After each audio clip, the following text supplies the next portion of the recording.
Góðan daginn. Ég heiti Snorri, viðmælandi minn að þessu sinni heitir Issa Sigurðardóttir og þátturinn í boði upplýsingatækni fyrirtækisins Origo. Þegar engar góða barnabækur voru í boði fyrir börn Issu, tók hún sig til og skrifaði eina slíka sjálf. Nokkrum árum seinna, starfandi sem verkfræðingur, finnur hún tíma aflögu á þáverandi vinnustað sínum, Kárahnjúkum, og hristir fram handritið að 3. tákninu til þess að stimpla sig inn sem vinsælasta rithöfund landsins. Issa fer hér yfir þörf mannsins til að skapa eitthvað, Evan sem lagðist að sköpurum, að fara upp á við en ekki niður, hvernig verkfræðiheilin hjálpar til við handritagerð, af hverju hún heldur áfram að starfa sem verkfræðingur þrátt fyrir fjárhagslegan stöðuleika í skrifunum og bölvunina sem fylgir því að horfa á sjónvarpsefni og fatta plottið strax. Í hverjum einasta mánuði, eru 3 valdar pítsur af matseli, handvaldar pítsur af matseli, af mannesku sem starfar á Dominos, á 1840 krónur stykkið ef þú pantar á VF eða í appi. Pítsurnar, núna í marsmánuði, eru Cream Mexicano, kjötveisla og Eldorado, en þið eru örugglega að hlusta á þetta einhvern tímann í sumar. Þið horfið tilbaka og hlægið að því, þegar Cream Mexicano, kjötveisla og Eldorado voru tríó pítsur marsmánaðar, en 1840 krónur kostuðu þar samt ef þar voru pantaðar á VF eða í appi. Ef þú ert einn af þeim sem gerir eitthvað yfir höfuð, kæri hlustandi, þá þætti mig vænt að þú gerir það vel. Toppur er vörulína af frískandi vatnsdrykkjum með og án kolsýru, framleiddur samkvæmt ítrustu gæðakröfum. Því þau hjá Toppi gera þetta vel. Nýjasta vörulínan á Toppi er Toppur í dós. Þú finnur þær stakar og þú finnur þær í 10 dósa kössum tilbúnar í kælum. Mæli með eplatoppi því hann er bestur. Tandurhreinu, hágæða, ítölsku, ólífuolíurnar frá Oliva bjóða þér einnig upp á þennan þátt. Fyrir þá sem vilja líkamann sínum fyrir bestu og fyrir þá sem vilja gott bragð af matnum. Leitið ekki lengra en að ólífuolíunum, vitið það, það getur verið svo erfitt. Leitið ekki lengra en að ólífuolíunum fyrir 2 flugur í einu höggi. Einn besta fita sem völur á fyrir mannslíkamann og það er staðreynd. Hvað eiga Toppur og Oliva sameiginlegt? Þessar vörur fást að sjálfsögðu í Krónunni og það sem meira er í snjallverslun Krónunnar. Ef þið vantar hugmynda kvöldmatnum þá finnur hana í snjallverslun Krónunnar. Ef þú vilt einfalda búðaferðina þá gerur það í snjallverslun Krónunnar. Ef þú vilt finna eitthvað sem vantar í matarkörfuna þá einfaldlega skannar vöruna heiman frá í gegnum snjallverslun Krónunnar og hún er komin í körfuna þína. Þarna inni er ekkert mál að halda utan innkaupalista og búið til sameiginlega innkaupalista með fjölskyldunni svo innkaupin gerast ekki einfaldari því miður. Eitt sem þú getur gert akkurat núna til þess að bæta þína heilsu er að borða lífrænar vörur. Lífrænu vörurnar frá Rapunzel eru ræktaðar án skordýraeyðis, illgresiseyðis eða tilbúins áburðar. Það kemur ekki niður á bragðinu, getur sagt ykkur. Súkkulaði þeirra og smyrjurnar eru betri en aðrar og þið værið öll sammála mér ef þið værið búin að smakka til dæmis kókosstöðlusmjörið þeirra. Byrjum allan á þar áður en færum okkur yfir í harðarefni. Lífrænt frá Rapunzel. Vindum okkur beint í þáttinn. Ótrúlega gaman að fá að tala við hana Yrsu. Ég þakka ykkur fyrir hlustunina og vona að þið hafi gaman að spjallinu sömuleiðis.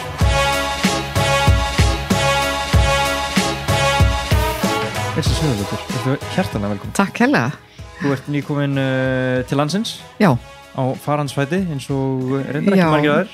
Nei, og mun minna en ég væri svona í venjulegu árferði, sko. Já, er rithöfundalífið, hvað segir maður, mikið flakkað? Það er mikið flakkað, já. Tengslum við, sko, útgáfur erlendis, að þá er þetta ótrúlega mikil ferðalög. Ef maður nennir að standa í því, sko. Og kemur það á óvart eða? Eða komið þér á óvart þegar þú byrjar að svona sóast inn í rithöfundaheiminn að það er svona mikið ferðalög? Já, það kom á óvart. Það kom líka, sko, þú veist, þetta gerist þegar að ég fer að koma út erlendis og ég hefði það náttúrulega verið að skrifa lengi barnabækur, sko, áður sem kom bara út á Íslandi og þá náttúrulega var ekkert svona. Nei. Þannig að þetta var ekki eitthvað sem maður, þannig að þetta var ekki eitthvað sem að var svona á dagskráni í raun. Nei. Þú reyndar í æsku líka, þú ert eina af þeim heppnum sem að ólust upp bæði í Hafnarfirði og Texas. Já, Hafnarfirði, Texas, Reykjavík og Seltjarnarnesi. Þannig að það hefur alltaf verið eitthvað smá ferðalag á þér. Hvað kemur til að ferði frá Hafnarfirði til Texas? Sko, pabbi og mamma voru að fara í framhaldsnám, pabbi í smitsjúkdómalækningum og mamma var að fara að taka doktorspróf í stærðfræði. Og þau flytja til Texas og ég og systir mín fylgjum með. Ok, hvernig var ykkur viðbrigðið þarna? Það var bara frábært, sko, æðislegt. Hvað ertu gömul? Ég flytt út að verða 8 ára og kem heim 12 ára. Ok. Þannig að þetta var rétt rúm 4 ár, sko. Já, 4,5 ára eitthvað slags. Og er ykkur svona Suðurríki í þér síðan þá? Sko, það er löngu farið, þú veist, þetta er langt síðan, en þegar ég kom heim 12 ára, þá var enskukennsla að byrja fyrir minn árgang. Og skólastjórinn í skólanum spurði mig pappa hvort það væri í bekknum, þó ég hefði þurfti ekki að læra neitt, sko. Já, þú ert með enskuna. Ég er náttúrulega með enskuna alveg hugsað á ensku og allt. Hvort ég væri til að vera í bekknum, þannig að hann geti nota mig til að kenna þeim framburð. einum og svo bara baða mig einu svona að segja eitthvað og síðan ekki söguna meir sko af því ég var með svona Suðuríkja frambur en hann löngu horfinn sko okay. Þannig að maður kom hérna heim og ég manni fannst svo skrítið að fólk sagði bugless í stæðan fyrir bugles þú veist, þetta var allt svona einhvern veginn furðulegt sko þannig að en það var æðislegt og veðrið náttúrulega frábært og svona í minninginni bara sund og vassmelónur og bara já, þetta var bara alveg meiri áttar fínt sko. Ekki Texas líka bara alls konar? Ég minnst alltaf eins og að sé eitthvað svona Texas staðalímynd en sé bara eins og Austin núna í Texas bara einhver mekka fyrir bara í rauninni fjölbreytileika og bara já, listamenn og bara, já þegar ég þarna sko, ég fór aftur fyrir 2 árum, fyrsta sinn og það ekki verið síðan ég var 12 ára sko og hérna tengslum við reyndar bóka stöf en ákvað að fara sko, var að fara til Dallas en ákvað að fara til Houston og sjá það sem við byggum og svona. Já, þið bygguðu í Houston? Já, okay. Og hérna maðurinn með mér og ég ætla að sína honum allt sem ég hefði séð þegar ég var lítil og eitt af því var sko fangelsisródjó í Huntsville og það voru fangarnir að keppa í ródjói, þú veist, og maður gætt farið og hort á fangelsisródjó, við fórum með mamma og pappa og þeir unnu sko þeir unnu held ég að þeir gáttu fengið sjónvarpin á herbyggi að klefa hann og eitthvað svona það var eitthvað svona svoleiðis sem þeir unnu og þú getur, þetta er svolítið í raun og veru bara eins og hringleikahús sko í Rómverja eða eitthvað því þetta er fólk sem hefur enga tapa þannig séð. En öllu að vinna með að fá sjónvarpin að klefa? Já, öllu að vinna og mér myndi að þeir hefði getað fengið einhvern afslátt á dómnum en það er nú reyndar held ég ekki rétt. Wow. Og svo hérna og líka náttúrulega bara gaman fyrir þá, þú veist, verið með hestum og eitthvað svona, eitthvað að gera og í Huntsville í fangelsinu þá var kannski ekki mikið stuð þar nema svo komum við þarna og ég fer eitthvað að spyrjast fyrir þetta og fólk sem var sko tölvist yngri var bara, hvað ert þú að tala? En svo kemur einhver, ég vorum að veitingastað, ég var eitthvað að spyrja þjónustu stúlkun og hún var þetta er eitthvað rugl bara, þú veist, þetta er ekkert og þá kemur eldri þjóð og hann segir svona, jú, þetta er alveg hárrétt hjá henni en það var hægt við þetta, þeir hættu þessu þannig að ég var aðeins og sein. Varstu ekki komið með svona óþægenda tilfinningu bara, já, hvað er ég að rugla með þetta? Það fangaróti og þau voru að levela þessu upp í flatskjáin og fangaklefunum. Já, einmitt. Enginn að kannast við þetta. En þetta var sem sagt, og það var ekki hægt við þetta út af hérna, þetta þætti eitthvað ósiðlegt, það var hægt við þetta út af því að kostaði svo mikið að endurnýja leikvangin. Já. Þannig að Texas hefur breyst mikið. Ok, það var fjármagnið sem stoppaði þetta, það var ekki siðferðin. Já, akkurat. Ok, þannig að þú kemur heim og þú aðlagast alveg Hafnarfirðinum aftur. Já. Það var ekki of mikið Kansas í þér hérna? Texas, nei, og það var bara, í raun sko, maður hugsar hérna tilbaka, þú veist, hvað þetta voru frábæri krakkar, þú veist, hvað maður lenti á yndislegum bara börnum, því það var engin eitthvað leiðilegur, ég og systir mín vorum sko klæddar, þú veist, á þessum tíma á Íslandi voru allir svolítið eins í klæðnaði, þú veist, það voru ákveðni klossar, það voru allir í einhvern röndóttum peysum og allir í eins buxum og eins úlpu. Svo komum við frá Texas eins og okkur páfuglar, þú veist, í einhverjum fjólbláng kápum og bara einhvern veginn kjólum en það var aldrei strítt, allir alveg ótrúlega almennlegir. Svo var maður fljótur að náttúrulega að koma sér inn í röndóttu peysunar og klossana, sko. En ég held að það hafi líka kannski skipt þannig aðeins máli að þetta þótti náttúrulega svolítið svona skrítið eða svona öðruvísi, sko. Og þetta, þú veist, við vorum brúnar þú veist, það var nú ekki það var séð sólina já, að því þetta, á þessum tíma, þetta er sko 70 og eitthvað að þá var, kannski fólk sem var sko taldist velefnum búið, fór kannski til Spánar þú veist, á, ég veit ekki, 3 ára fresti eða eitthvað og það var eitthvað en ekki hægt að vera í sólbáð í Íslandi, eða ég man ekki eftir neinum í sólbáði, þannig við komum hann að brúnar í einhverjum fötum sem voru bara galinn sko með Ísland og bara okkur var svo vel tekið og þetta er eitthvað sem að hérna sem maður bara þykir alltaf vænn sko því ofta sem maður hugsa þetta ánum fullorðin sko, hvað okkur var vel tekið. Þú veist ekkert eitthvað svona að tala fyrir Litla-Hrauns ródeóinu eða? Nei, ég hef verið of ung svo kannski ég hef verið aðeins eldri það kannski svona, já, komið til en okay. Kannski senna. Já, kannski senna. En hérna, þú veist að segja að mamma þinn var þarna úti að læra, eða voru bæði að læra? Bæði, sko, já. Okay. Þannig að pabbi sem þetta læra að verða, hérna, sérmennta sig í smitsjúkdómum og mamma er þarna að taka doktorspróf í stærðfræði og er fyrsta konan á Íslandi sem að verður doktor í stærðfræði. Já, getur þú sagt mér aðeins frá henni, hafði það einhver áhrif á þig, bara hvað hún er langt í sínu fagi? Algjörlega, ekki spurning og ég held að hlut, sko, Partur af því náttúrulega að maður elst upp við það, og þú þurft ekki að segja það, að stelpur geta alveg lært starffræði og raungreinar, þú veist, það ekkert sem segir að við séum eitthvað lélegir í því. Þannig að það hvarflaði aldrei að manni væri sett einhver svona mörk, sko, eða hvað var í sniðuðara að einbeita sér að því að stelpur væri eitthvað betri í hinu eða þessu, sko. Það bara var ekki neitt issue. Og þannig að það alveg klárlega hefur haft áhrif á bæði mig og systur mína. Hún fyrsti doktorinn í starffræði? Já, kvenkyns, sko. Kvenkyns, einmitt. Já. Þannig að það var bara alveg frábært, sko. Hún alveg hrikalega klár og pappi líka, þú veist, þetta bara heppin með foreldra. Top fólk. Já, alveg. Og ferð þú inn á svona raungreina sviðin eitthvað, heldur þú að sért eitthvað mótuð af foreldrunum? Já, ákveðin leiti þessu allavega að maður óttaðist aldrei raungreinar og aldrei starffræði og skjótinni, en fannstu til dæmis fyrir því að vinkonuðina gerðu það eða? Stundum og þetta sko, ég veit ekki hvernig þetta í dag, en þegar ég alast upp þá var eitthvað svona verið að segja, þú veist, að sumir bara get ekki lært starffræði, þú veist, eitthvað svona og ég hef aldrei almennilega skilið það vegna að þetta sama fólk sem segist ekki geta lært starffræði, eitthvað búin að tróða inn í höfuð að maður get ekki lært starffræði, geta lært tungumál, þú veist, erlend tungumál, það sem allt morandi undantekningum og einhverju vesenni, meðan starffræði svo hrein og bein, þú veist, það eru ekki undantekningar, það bara, svona þetta, þannig að þú veist bara að læra þetta og þá getur þú skilið þetta með tímanum. Þannig að ég held að ég vona bara að þetta sé horfið, sko. En þegar ég alveg upp, þá var þetta lenska að margir segðu bara, já, ég get bara ekki lært starffræði. Og eflaust eitthvað til fólk sem með einhverja meinlokur í þessu, en ég held að það hjálpa ekki til að vera að tala svona. Þú veist, ef þú trúir þessu, þá reynur ekkert á þig, sko. Og þú óðst bara áfram í námið, þú fórst í MR? Ég fór í MR, já, og ég getum ekki að ég hef beint vaðið áfram, MR var þannig á þessum tíma, sko, það byggði út á Seltjarnarnesi og þá var þetta hverfiskólinn. Þannig að maður fór í bara skólan sem var fyrir manns hverfi og MR var hann. Og var maður svona trúr sínum hverfiskóla? Þetta var ekki bara að það hjálpaði að komast inn í hann eins og núna í seinni tíð? Nei, þetta var bara skólinn fyrir Seltjarnarnes og ef þú bjóst í Hlíðunum eða eitthvað starf, þá fórst í MH og Versló var held ég að ég held að allir hafa getað að fara í Versló og þú sóttur það, held ég er ekki alveg með bara restinn, hún fór í Versló.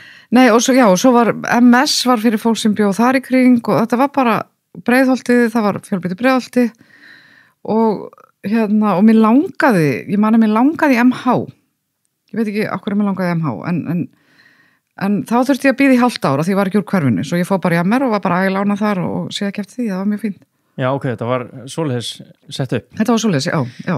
Og hvernig varstu, þú veist, ég heyrði að vera svolítið svona afburða námsmaður en kannski ekki beint að verja mestu orkun í námið? Já, ég var svolítið svona, ég skulum bara segja, ég hef aldrei verið Já, ég var svolítið letihaugur, sko. Það er nokkulega. En ég hef auðvelt með að skilja hluti og greina hluti og þess vegna, sko, held ég líka að leið mín liggur meira svona inn í raungræni því þar getur þú skilið eitthvað, en þarf kannski ekki að leggja eins mikið yfir bókum eins og til dæmis ef þú ætlaðir að fara, segjum í læknisfræði, auðvitað hjálpar að skilja þar eins og bara í öllu, en það er ekki eins mikið, sko, yfirlega yfir námsefni. Já, og ekki kannski mikið svona, fræðilegt, ég veit ekki hvort það lýsir þessu, en þú ert ekki að leggja mikið á minnið og komast áfram með því að muna. Já, þú þarft að þú veist, í verkfræðinni og svona raungrum þá byggir það kannski meira á skilningi heldur en í mörgum öðrum fögum.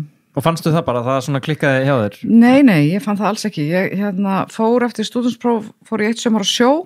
Já, það var þetta hljómar miklu flottar en því þetta var ferja sem að sigldi til Bremerhaven og hvort það var Newcastle, ég man ekki alveg, hún sigldi milli Íslands og Þýskalands og Bretlands. Ok, þannig að þetta var ekki frystitóri? Nei, þetta var ekki frystitóri, það hefði verið miklu meira cool. Þannig ég var að vinna í fríhafninni á þessari ferju með vinkonum minni Helgu og og við fórum út áður en að útskriftin var og ég bað mamma og pappa að sækja fyrir mig og ætlaði held ég, minningin svo ég hef sagt að maður sækja fyrir mig í læknisfræði. Ég er farin? Já, ég er farin, þið sjáðum þetta fyrir mig, já. Okay. Og þau hafi metað sem svo að að það myndi aldrei ganga. Það myndi aldrei lukast hjá mér. Ég var ekki nógu yðin námsmaður. Og pabbiðin þarna læknir. Pabbi læknir og veit alveg hvað hann er að tala skilur. Og fyrir utan að nætuvaktir og eitthvað svona, þú veist, myndi ekkit vera akkurat passlegt fyrir mína típu. Og þannig þau sækja fyrir mig í verkfræði og ég fer í hana og það var bara þar fann ég vín og fjöl, getur við sagt. Ok, þannig að þú biðið að sækja í lækninum, ferð út, kemur tilbaka og nú, völdið þið verkfræðina. Já, nei, ég held ég hef nú verið búin að heyri þeim í síma eða eitthvað, sko, þannig að það kom ekki algjörlega óvart, ég mætti ekki vitlis og stofu eða svoleiðis. Ok, en þú varst alveg með, þeir stóðir allir vegi færir, við erum að tala um læknisfræði og verkfræði, þetta nú alveg krefjandi. En sko það er eitt að skrá sig í læknisfræði, annað að ná prófunum, sko, þannig að það er ekkert, ég efast ég hefði haft þá natni sem þurfti til sko. Þannig að þetta var örugglega mjög skynsamlegt. Ég er alveg ef að það ekki. Að velja verkfræðina frekar. Já. Ok, og hvernig sko, ég er náttúrulega eins og þú ert iðulega spurð hvernig rithöfundalífið parar saman við verkfræðina. Mér langar bara aðeins að skilja sko, þú veist, finnurðu strax áhugan á verkfræðinni? Hefur hann alltaf verið til staðar? Sko hún náttúrulega er námið, sérstaklega á þessum tíma sko, þetta var í HÍ, þá var þetta 4 ár og hún byrjar, sko, það byrjar ekkert beinlega sín einu sérstaklega verkfræðilega tengdu, sko, þú byrjar bara þá lærði maður, sko, fyrsta ári var það starffræðigreining, línuleg algebra, eðlisfræði, einhver teikning reyndar og eitthvað svona, þannig að það var allt mjög svona, jarðfræði held ég, þetta var allt mjög svona raungreinanlegt, þú varst ekki farin að gera neitt sem tengdist kannski beinleinis fæinu og svo bara kemur svo áhuga hægt og rólega sko og það góða og frábæra við verkfræðina sem sagt það er kannski ekki, þú veist, námið fínt og allt það, en það skemmtilegast er að vinna við þetta, það er svo gaman. Það er bara algjörlega frábært sko. Og það kom það kannski bara óvart eða? Já, mjög og ég hef heyrt sko stundum frá nemum eða foreldrum nema sem er að hafa ágjör að börnunum finnst námið frekar leiðilegt og sér ekki fyrir sér að kæra sem að vinna við þetta, en það er að því að þú þarft að kunna undirstöðunar og mjög margt svona sem þú svo nýtir þér á hátt sem þú kannski sér ekki alveg fyrir meðan þú ert í náminu. Já. Svo þurfa að vera að vinna og verkfræðvinna er mjög mikið í teymisvinna, þú veist að vinna með hópa fólki, þú veist öll verkefni hafa svona upphaf og enda og svona fylgja svona hálfgerði svona kurvu sko, það verður rosa mikið að gera og svo svona fjarar þetta út og svo tekur eitthvað nýtt við og verkefni sem er í verkfræðinni og bara verkefni í svona verkefnastjórnunarlegu tilliti að þau eru öll þannig að sko að þau eru aldrei eins, þú veist það er alltaf eitthvað nýtt, þannig að þú ert alltaf fast við eitthvað nýtt og reyna eins meira á þig og þú byggir á því sem þú hefur lært á undan og reynslu og svona, þannig að þú verður alltaf betri og betri sem er taldið ólíkt til þess að vera kannski hljóðfæraleikari, þú veist sem þarf að æfa sér svakalega mikið og svo eldistu og þú finnur að þú þarft að æfa þig meira til að viðhalda getinu sko, þannig að það ert að byggja upp svona reynslubrunn sem að gera þig betri og betri sem er búið notaleg tilfinning þegar maður eldist að maður sé að verða betri í einhverju ekki slakari. En fannst einhvern veginn svona fyrir líka að kannski ertu að læra þessi verkfræðin og síðan var einhvern veginn útkoma, þú veist, þú varst ekki að nota þetta praktískt en út að þú fyrir í byggingaverkfræði? Byggingaverkfræði, já. Ég meina, síðan allt í einu ert að vinna að einhverjum verkefnum sem að líta dagsins ljós, það lítur að vera rosa gefandi. Það er frábært og það er held ég líka sko þörf hjá fólki, manninum bara, að sjá eitthvað verða til, þú veist það sagt, þess vegna er svona áhugamál, sko, þú veist, fólk að smíða, fólk að prjóna, eitthvað svona, það er að bara, fólk hafi þörf fyrir að horfa á hluti, eitthvað verða til, sko, og það hefur verið mjög mikil óhamingja til dæmis sjá, sem kom fyrst í ljós þegar fólk var að vinna á færiböndum, þú veist, áður fyrir unnu kannski var verið að búa til, sem bíl, eða eitthvað, hestakerru líklega bara, og þá ertu með kerruna allir einhvern veginn í kringum hana og hún hægt og rólega verið til, búin, bless, næsta kerra en á færibandi tekur einn lítinn hlut, þú gerir bara alltaf sama aftur sko. Já. Og sérð aldrei, þú veist, afurðina einhvern veginn sko. Einmitt, þannig ómikil svona einhvern veginn sérhæfing. Já, það er ekki spennandi og ég held líka að á Íslandi að ég þekki mjög marga erlenda verkfræðinga sem hafa bara, þú veist allt aðra einhvern veginn sög að segja því þeir kannski að vinna hjá okkur brjálæslega stórum verkfræðstofum og eru kannski alla ævi að hana þakrænur, það er engin alla ævi að hana þakrænur, ég skal taka fram, en þetta er svona bara sem dæmi eitthvað sem maður geti og þú ert aldrei, færði ekki þetta fjölbreytt, við fáum miklu fjölbreyttari tækifæri hérna heima, þannig að það er alveg, þú veist, þú hérna, en það reynir meira á þig, en það er líka bara skemmtilegt, sko. Varst þú eitthvað við það að gefast upp á náminu? Varst það fílaði hérna? Nei, ég var alveg, ég bara var ógeðslega hress, skilur, það var bara svo gaman að vera til að, ég var bara mjög ánægð með námið, ég var skemmtilegum hópi og strákum og ég var eina stelpan og þetta var bara mjög skemmtilegt, ég bara var aldrei að hugsa að hætta í henni, nei. En hvaða típa varstu þarna í skólanum? Varstu bara, varstu lestrarhesturinn eða? Nei. Varstu í félagslífinu eða? Já, þar var ég algjörlega, bara, ég var mikil djamari. Í alvegni? Já. Og bara tókst virkan þátt? Mjög svo, já, það var bara, það er bara svo gaman að vera til á þessum aldri, sko. Og ég held að þetta eigi nú við sko, mjög marga, þú veist, og mér fannst samt einhvern veginn við að fara úr menntaskóla yfir í háskóla, að þá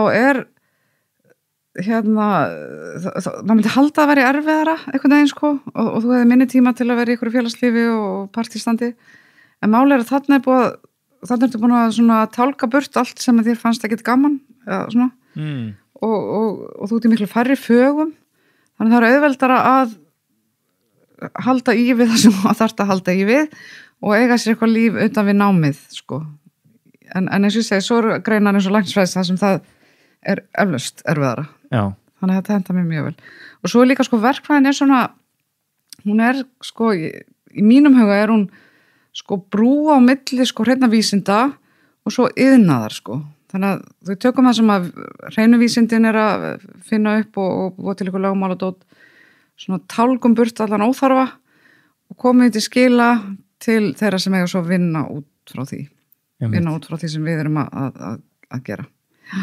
Þannig við erum svona, mann er mitt á milli þess að vera, sko, eðlisfræðingur og smiður eða pípari. Við erum þannig á milli, við erum brúin á milli. Það er svo að hafa alveg fundið þína hillu þarna strax.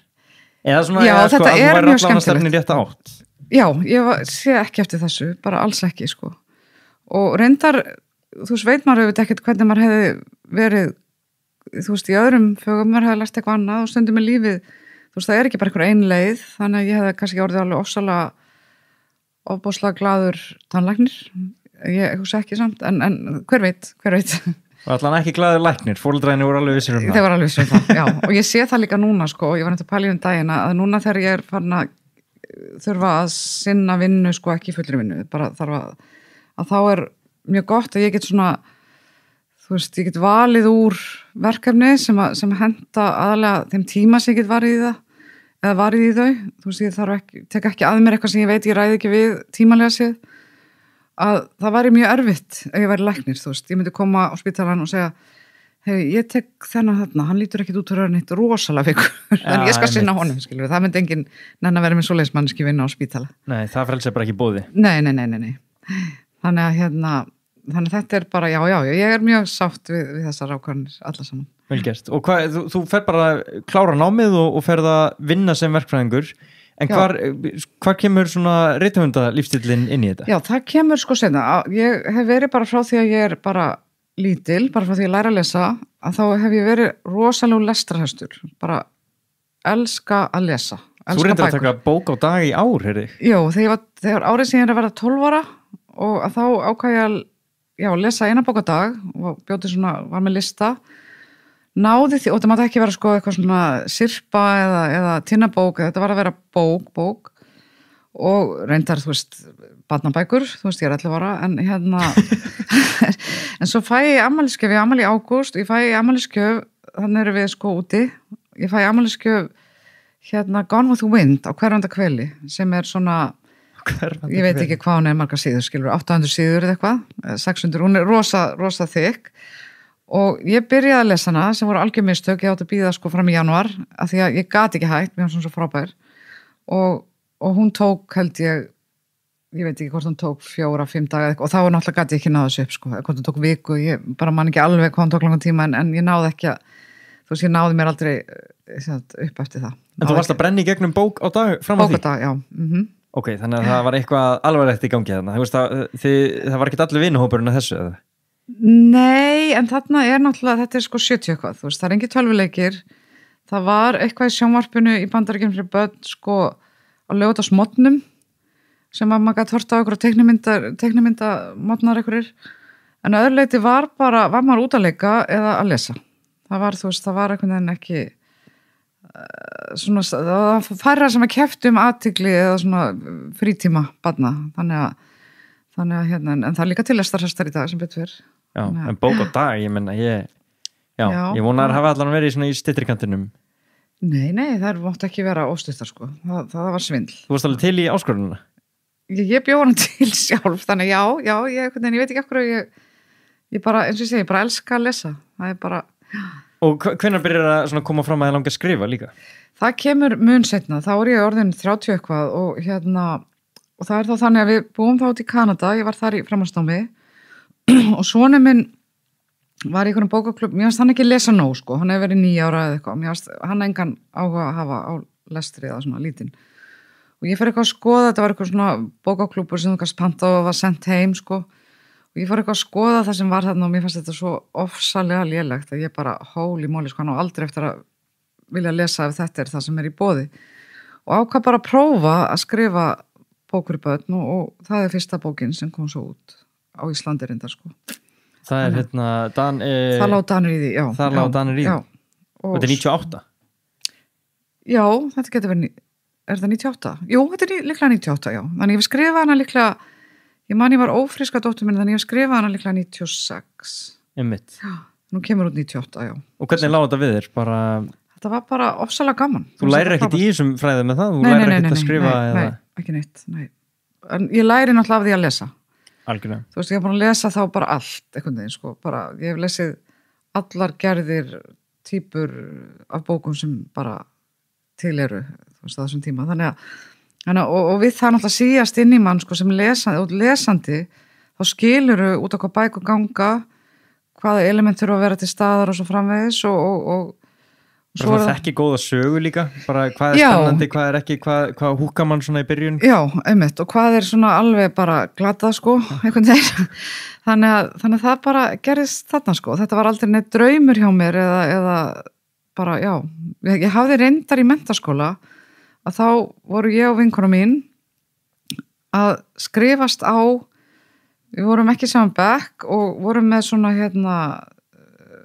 stílabók sem við vorum að skrifa sögu saman. Þannig að hún fekk hana og skrifuðum þetta í tímunum sem okkur leittist í. Það virkaði eins og verðum að glósa, skilur. Það var svona stílabók. Og þá gætu við þóst vera að glósa eftir kennarunum en verið að skrifa þessa sögu saman. Skiptumst á köflum, sko. Þannig þið voru bara að bæta við málsgreinum á eftir hver annari? Já. Bara taka við þræðinum þar sem hinn kláraði? Já, einmitt. Og ekkert plan hvert þetta var að stefna eða neitt, sko. Ekki náðu að hnýta sig hann enda á þetta? Nei, svo einhvern veginn bara fórum við eitthvað, ég veit ekki, að spá eitthvað annað, en við kláruðum þetta aldrei, sko. Fóru kannski að læra fyrir prófið sem átti að vera læra fyrir. Já, allir ekki. En það var enginn, held ég, stór sent fyrir, sko, bókmyndasöguna. Nei. En þið eru þarna að þú gefur út þessa fyrstu bók sem er barnabók. Já. Og saman tíma ertu að starta fjölskyldu þarna. Já, þannig er ég að eigna, sko, já. Barn númer 2. Barn númer 2, já, einmitt. Það er svolítið langt á milli þeirra, sko, 11 ár, þannig. En á hvaða tímum koma kárahnúkar inn í lífið þitt? Þeir koma svona 6 árum setna, held ég. Ég held að dóttir mín hafi verið 6 eða 7 ára þegar ég fer þangað. Getur þú sagt mér hvernig það kemur til? Það kemur þannig til að sko svona stór verkefni verkefnastofum er yfirleitt fást í gegnum að þú býður í það. Þannig að Landsvirkjun auglýsir að þeir sé að leita að eftirlitsaðila fyrir kárahnúkavirkjun. Og þá vann ég hjá verkefnastofum sem heit Fjarhitun og er núna Verkís. Sem voru ennþá hjá? Sem ég er ennþá hjá, já. Og þannig að Fjarhitun, Efla sem hétt þá línuhönnun, Hnit og 4 erlendar verkefnastofur búið til svona, það þurfti svo mikið sérfræðikunnáttu sem var ekki öll til innanlands að það er hópað saman teymi frá þessum sem sagt 7 stofum, held ég, alveg örugglega. 6 eða 7 og og það er gert boðið í þetta og þegar að svona tilbúið þá veist ekki hvort að þú farið það ekki, en þeir þurftu að meðal að nefna sko hverju væri í hvaða stöðu og þannig reynt að safna svona mestu kanónunum inn í teimið til að fá sem hæsta einhvern. Og þegar ég spyr hvort ég sé til að vera með þessu, þá bara segi já og einhvern veginn bara, maður vissi ekkert hvort við fengjum þetta ekki sko, og svo fengum við þetta og þá verður maður að standa við stóru orðin sko. Og ég held að ég sé ekki fara rangt með það ég er ekki fara rangt með það að í þessu teimi sem átt að fara þarna og vera þarna í 4 að vera 5 ár upp á Kárahnjúkum. Þú ert að lofa þér í það þegar þú sagðir já við að láta nafnið, þú vissir það alveg? Að já, þetta væri 45 ára? Ég er alltaf svona temmilega kærulaus sko, þannig ég var ekkert mikið að spá í hvað ég var að segja já við, en hafði áhuga á þessu, vegna að yfirleitt eru svona verkefni ekki í bakarunum hjá þér sko. Þannig að útlendingarnir til dæmis sem að unnu útlensku verkfræðingarnir í okkar liði, að þeir fóru heim, þú veist, mögulega einu sinni í mánuð, uppalega átt þeir að fara heim á 3 mánuða fresti, sko. Þannig að þetta er algjör lúksus að geta tekið þátt í svona verkefni og verið í þínu landi. Já, ok, þú horfður alveg þannig. Já, þannig að ég hefði aldrei sagt já við þessu, þetta hefði verið í ykkurum, ég veit ekki, Nepal eða eitthvað, sko. Það hefði aldrei komið til greina. En ég var til í að vera með að þetta var á Íslandi. Ok, þannig að þetta blasti þannig við þér að þó svo þetta var lengst frá höfuborginni þá er þið vanalega svona verkefni bara í allt öðru landi? Já. Bara miklu lengri veg? Já, einmitt. Og bara, þú veist, og þetta er náttúrulega alveg ofsalega, þetta er rosa, þetta er svo stórt, sko, og þetta er svo bara, já, þannig að faglega er þetta alveg bara frábært að fá að taka þátt í þessu. Og nema svo fáum við þetta og þannig er já, dóttir mín alltaf að gera 7 ára, 6 eða 7 ára.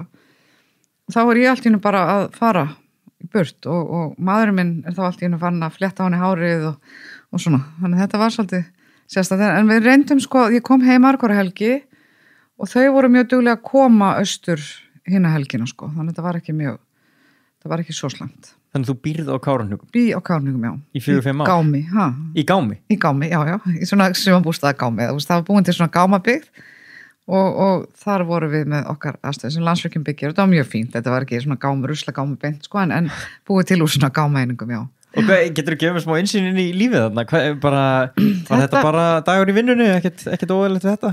Þetta var svona ákveðinleiti svona svo vinnuparadís, þú veist, að þú getur verið að vinna og þú þarft ekki að spá í neitt nema í vinnuna, þannig að þú ert ekkert að hugsa eitthvað svona, þú veist, þá áttur að kaupa í matinn eða þú veist, hver er að sækja og hver er kötturinn og þú veist, það er bara, það þýðir ekkert, þú ert bara ekki þar. Þú ert bara á Kárahnjúkum? Já, þú ert bara á Kárahnjúkum og þarft bara að vinna. Þannig að maður gæti verið að einbeitt sér svakalega að vinnunni með öðrum hætti maður myndi gera sko í nála við sitt heimili. Og það var gaman en það var náttúrulega líka auðvitað erfitt að vera í burtu en eins og ég segi þetta hjálpaði svo mikið sko hvað þau voru duglega að koma og ég að fara í bæinn. Þannig að þetta var töff en þetta var samt sko, þetta var ekkert hræðilegt. Ég skilji. Þú talar að þú hefur verið eina stelpan í stórum svona strákavinahópi í verkfræðinni. Hvernig var þetta á Kárahnjúkum? Já, það var nefnilega, það var það sem ég alltaf kom inn á en ég glemt bara fór aðeins út á spórinu. Þegar að þessi listi af þessu fólki sem við bjóðum í verkið þegar það kemur í ljós að það er það eru 2 konur á þessum lista. Í tilboðinu í verkið? Já, ég og Helga frá Línu Hönnun sem var í svona ég man rétt í umhverfismálum og hún átti bara að koma, þú veist, einu sinni í mánuði sko. Þannig ég allt í einu er bara að fara að vera þarna eina konan með, þú veist, verkfræðing, einhverjum kalla verkfræðingum ekki náttúrulega Íslendingarna fullt af, þú veist, þessum erlendu frá Frakklandi, Noregi, Bretlandi og Svíþjóð. Þannig að það var svaka furðulegt, fannst mér.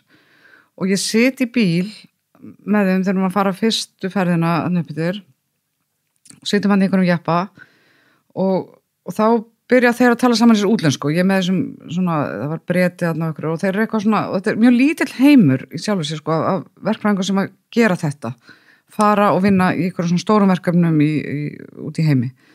Og þeir eru eitthvað að tala sín á milli um þá sem þeir þekkja sameinlega og þetta er svona, hvað er að frétta á honum eitthvað bara Steve? Jú, bara allt fínt, já, hann skilinn, já, ok, og svo kemur, hvað frétta af eitthvað, John, já, bara fínt, sko, hann skilinn, og ég sagði bara, oh my god, þú veist, í hvað ég að koma mér, þú veist, ég að fara að enda eitthvað fráskilin að því ég bara orðin einhver sem aldrei heima, þú veist. Faransverkfræðingur. Já, faransverkfræðingur, og ég sagði líka, þú veist, þetta bara, það eitthvað eitrað við umhverfi í mínum huga, það sem þú ert bara, og fyrir utan, sko, allir eiginlega á þessum lista voru á sem upphælarlista, skal ekki fram, voru, þú veist, komnir svolítið svona, voru kannski svona 60 plus, það því að það þurfti að vera með svo mikla reynslu og ekki allir en stór hluti og ég sagði bara þetta bara alveg fáránlegt umhverfi að vera með alla einhvern veginn af sömu gerðinni í raun, þú veist, kallmenn komnir yfir það undir 60, þú veist, þetta er bara ekki eðlilegt umhverfi og ef við viljum að fólk vilja vinna hérna og vera hérna áfram að það þarf að gera þetta líkara því sem bara eins og lítið þorp, þú veist, það þarf að auka ungt fólk, að fjölga ungu fólki og það þarf líka að fjölga konum og íslensku stofunar, ég var líka sko,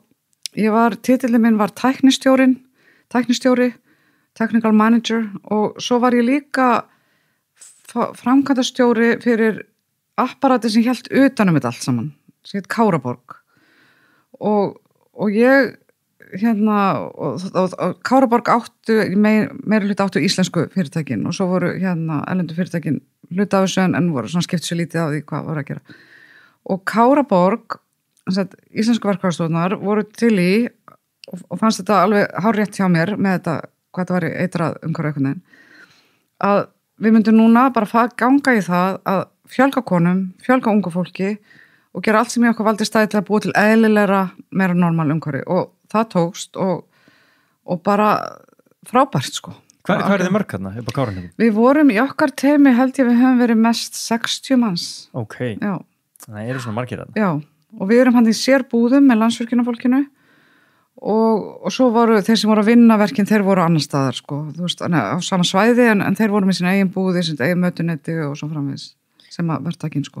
Og þegar að börniðin spurði hvað var að gera í vinnunni, hvað er alveg svarið? Hvernig eru dagar á Kárahnjúkavirkjun? Það var rosa mikið sko, miklu meira en maður var vanur á þessum tíma bréf, þú veist, það var alltaf að koma bréf og það var einhver maður sem að vann bara við það að fara með bréf á milli okkar og verðtakans, þú veist, það var einhver útistöðatrið þetta hitt, fara yfir reikninga, fara yfir, þú veist, meta aukaverk og svona, þannig mitt hlutverk var mjög mikið bara inn á skrifstofu en svo vorum við með massin af okkar fólki vann við það að fara út á svæði og taka út og skoða framkvæmdina meðan að þær sko fylgjast með hvernig þær voru unnar og skoða efnin sem voru notuð og svona. Þú varst bara með hjálm á höfðinu og lappandum á byggingasvæðinu og... Já, ég var, eins og ég segi, ég var mest í bara, þú veist, inni á skrifstofu sko okay. en auðvitað fór maður líka, já. Þetta var bara, já, mjög merkilegt verkefni, alveg bara. Það ekki allir Kárahnjúkavirkjun? Já. En það voru ekki allir? Nei, og þetta var líka sko í fyrsta sinn, held ég, nei ekki í fyrsta sinn, þetta var svona, þessi virkjun var ekki allra, skulle bara orða þannig. Nei, og það er alveg skiljanlegt og ég tók bara mjög fljótlega það ástöðu að ég er ekki að fara að breyta skoðunum fólks, þú veist, og málið er með svona framkvæmdir og bara allar framkvæmdir og eiginlega bara allt sem maðurinn gerir í raun að það er eitthvað sem að, þetta er svona vogaskála sko, það er eitthvað sem að þú farið út úr því og í tilfelli Kárahnjúkavirkjunar þá voru það störf og það er gjaldeyrir og orka og bara ýmislegt sem er talið jákvætt en svo er alltaf eitthvað sem tapast og þarna er það sem sagt að landið sem fer undir hálslón og það erfiða í þessari jöfnu eða þessum vogaskálum er að þú hefur tölur sem þú getur skoðað þú getur metið sko hvers virði er þessi virkjun, hvað er þetta mörg störf hvað er Landsvirkjun að fara að skila miklum hagnaði til eiganda sinna og svo framvegis eða miklum arði til eiganda sinna út af þessari virkjun og það hefur tölur en það sem tapast, þú metur það illa með tölum þú veist, það er þú veist, landsvæði, það er fegur náttúra, þú veist ef við getum sett tölur á náttúru þá var þetta mjög miklu auðveldari umræða þannig einn metur þetta mun meira en annar og svo framvegis og og þetta eitthvað sem bara er bara af henni góða að það sé ekki alltaf allir sammála allt og þannig ég tók ekki slaginn að rífast við fólk yfir þessu og við vorum líka passuðum okkur á því að vera ekki vitandi það að það var fólk sem að þótti þetta afskaplega leiðilegt að væri verið að fara í þessa framkvæmd að þá vorum við alltaf með rosalega tónuðum allt niður alla svona okkar áfanga sem voru svona sigrar og hefði átt að vera svona ástæði til að fagna mikið að tóna það niður vegna þess að það voru ekkit þú veist að það er ljótt ef einhver annar er mjög dapur skilur þannig að þetta var svona en þetta er þannig og heldur áfram að vera þannig að þú færð aldrei einhvern veginn alla til að vera sammála hvort eitthvað sé þess virði og þetta á bara við allt. Funduð þið alveg fyrir svona umræðinni þegar þið voru þarna upp á Kárahnjúkum? Já. Eins og Sigurrós heldur tónleika þarna og... Já, þeir heldur tónleika þarna upp við já, við fórum með að sjá þá tónleika og það voru þarna mótmælabúðir og svona og já, við fundum fyrir þessu, já. Og kannski minna heldur en Landsvirkjunarstarfsfólki en en jú, og það var ég var ekkert að stoppa í maturbúð og já, þú bara dundari við eyðileggja hálendið og eitthvað svona og það er bara, þú veist það er bara líka allt í lagi maður verður að vera ég hef ekki unnið þarna, ég hef verið á móti virkjunni, það er alveg á hreinu. Nei, einmitt. Þannig að mínum mati þá var þetta þess virði með það sem tapaðist en eins og ég segi, svo eru aðri sem að sjá það ekki þannig. Varstu eitthvað að skrifa á Kárahnjúkum? Já, þannig það, einmitt, þar byrja ég, þá hafði ég hafði skrifað, þegar ég byrja á Kárahnjúkum, þá hafði ég skrifað barnabók sem vann íslensku barnabókaverðlunin og áður en ég fer á Kárahnjúkum, þess að ég er að vinna hana þau verðlaun sumari sem ég er að fara hana upp yfir og þá var ég bara ok, fínt, nú er þetta bara fínt, ég bara er hægt, ég ætla ekki að skrifa meira og þetta er bara ágætt og svona, og en svo er það þetta kvöldin, þá hafði maður kannski eitthvað lítið að gera og þá ákvað ég að skrifa aftur og langaði þá að skrifa fyrir fullorðna, þannig að fyrstu glæpasögurnar mínar þar eru skrifaðar á Kárahnjúkum í Gámi, Bálindi. Við Kárahnjúkum, mér finnst það ekki tenginga þetta. Já, þetta er og ég skrifaði eina bók sem að byggir svolítið á þessu svona hvað sem ég fannst þetta svo athyglisvert það að búa á vinnustafnum er svolítið sérstakt og að þú ef þú ferð í vinnuna venjulega að þá ferð þú heim til þín og vinnufélagarnir fara heim til sín og þú ert ekki þú veist að bursta tennurnar hliðina á þeim og þú ert ekki með þeim í morgumat og kvöldmat og öllu einhvern veginn þannig að mér fannst þetta svo athyglisvert þessi einangrun og þetta og mér langaði svona að nýta mér þetta en vildi alls ekki skrifa bók sem að gerðist á Kárahnjúkum eða neinstaðar á Íslandi af ótta við að fólk fara að lesa eitthvað inn í að ég var að skrifa beint það verkefni eða fólki sem ég vann með sem var náttúrulega af og frá og þannig að ég skrifaði hana og letið þetta gera í svona námuvinnslu á Grænlandi þar sem eru Íslendingar að vinna í svona mitt vinnubúðum. En sótti samt svona innblástur í umhverfið? Já, þetta, þú veist, þessi svona einangun og þessi tilfinning að vera svona króaður af með vinnufélögum, sem er að því þetta er öðruvísi heldur en þetta voru yndislegt fólk, bara, þú veist, bara upp til hópa, bara allir frábærir, en þetta er samt svona, þú veist, þetta er öðruvísi umhverfið og í svona glæpasögum þá tekuru eitthvað og sprautar það með einhverjum svona ilsku styrum sem kannski voru alls ekki til staðræðna upp á Kárahnjúkum en maður þarf að gera það, þannig að vill eiginlega vera í bók eftir mig, skilur við. En það vil ég ekki eins að skrifa sig. En þú ert samt eins og með Kárahnjúkana, þú ert að tala um þessa illskustera, það er líka alveg smá, þú veist, ég menna það voru slys þarna og þetta var ekkert bara eitthvað safe zone. Nei, alls ekki og það var alveg algjörlega hræðilegt að það letust þarna nokkrir því miður og og fyrir utan bílveldur og bara, þú veist, þetta var alls ekki safe, ekki á nokkurn hátt Slappst þú alveg vel? Já, það var það er mjög, fyndi ég er ekki neitt rosa góð bílstjóri og einhvern tímann hafði ég verið að fara í flug og eilstöðum og verið að keyra og það var þoka og það var hálka og eitthvað og ég ætla aldrei aftur að keyra hérna, bara, ég ætla ekki að keyra hérna aftur og húkaði mig upp við Þorgrímur Árnason og var öryggisstjórinn okkar, alveg frábær gaur og hrikalega góður bílstjóri og við erum að keyra hérna upp eftir og höfum flogið saman hérna austur og við erum að keyra saman upp eftir og á þessum tíma að þá var ekki komin steypistöð sko, þetta var aðalstíplan og svo voru og göngin og svo voru svona það sem heitir adit eða aðgöng inn í göngin á hérna 3 öðrum stöðum og það þurfti að fara með steypu sem frá aðalstíplustöðinu inn á þessi aðgöng sem voru þarna á heiðinni og hérna og þetta er brjálið hálka og svo sjáum við koma steypubíl og við vissum að þeir voru ekki alveg nægilega vel sko, þetta voru sem sagt útlenskir steypubílstjórar sem voru kannski ekki svaka kunnugir aðstæðum sko, eða við óttumst það en við sjáum koma steypubíl og Þorgrímur segir eitthvað svona já, hann verið nú alveg að með þetta hreinu svo allt í hennu bara byrjar að svinga það var annað fyrir aftan hann sem sko bara búin að missa stjórn á hann og hann bara kemur hann að sving einhvern veginn yfir veginn nema Þorgrímur er svo klára, hann ekur bara út af og svo bara veltur þessi steypubíl eitthvað starfana bara rétt hann hjá okkur og það fara að tóka með hann, mannin í lagi og allt þetta og svo kjöldum við áfram kemur aftur bíl sem er að missa stjórn á við aftur út af og í 3. sinn þá sagði ég sko Þorgrímur nú má reykja í þessum bíl þú veist, ég bara get ekki meir og hann gaf grænljós á það mætti reykja í bílnum þegar búið 3 bílar búin að hálfpartinn velti yfir okkur hérna frá má reykja í þessum bíl já.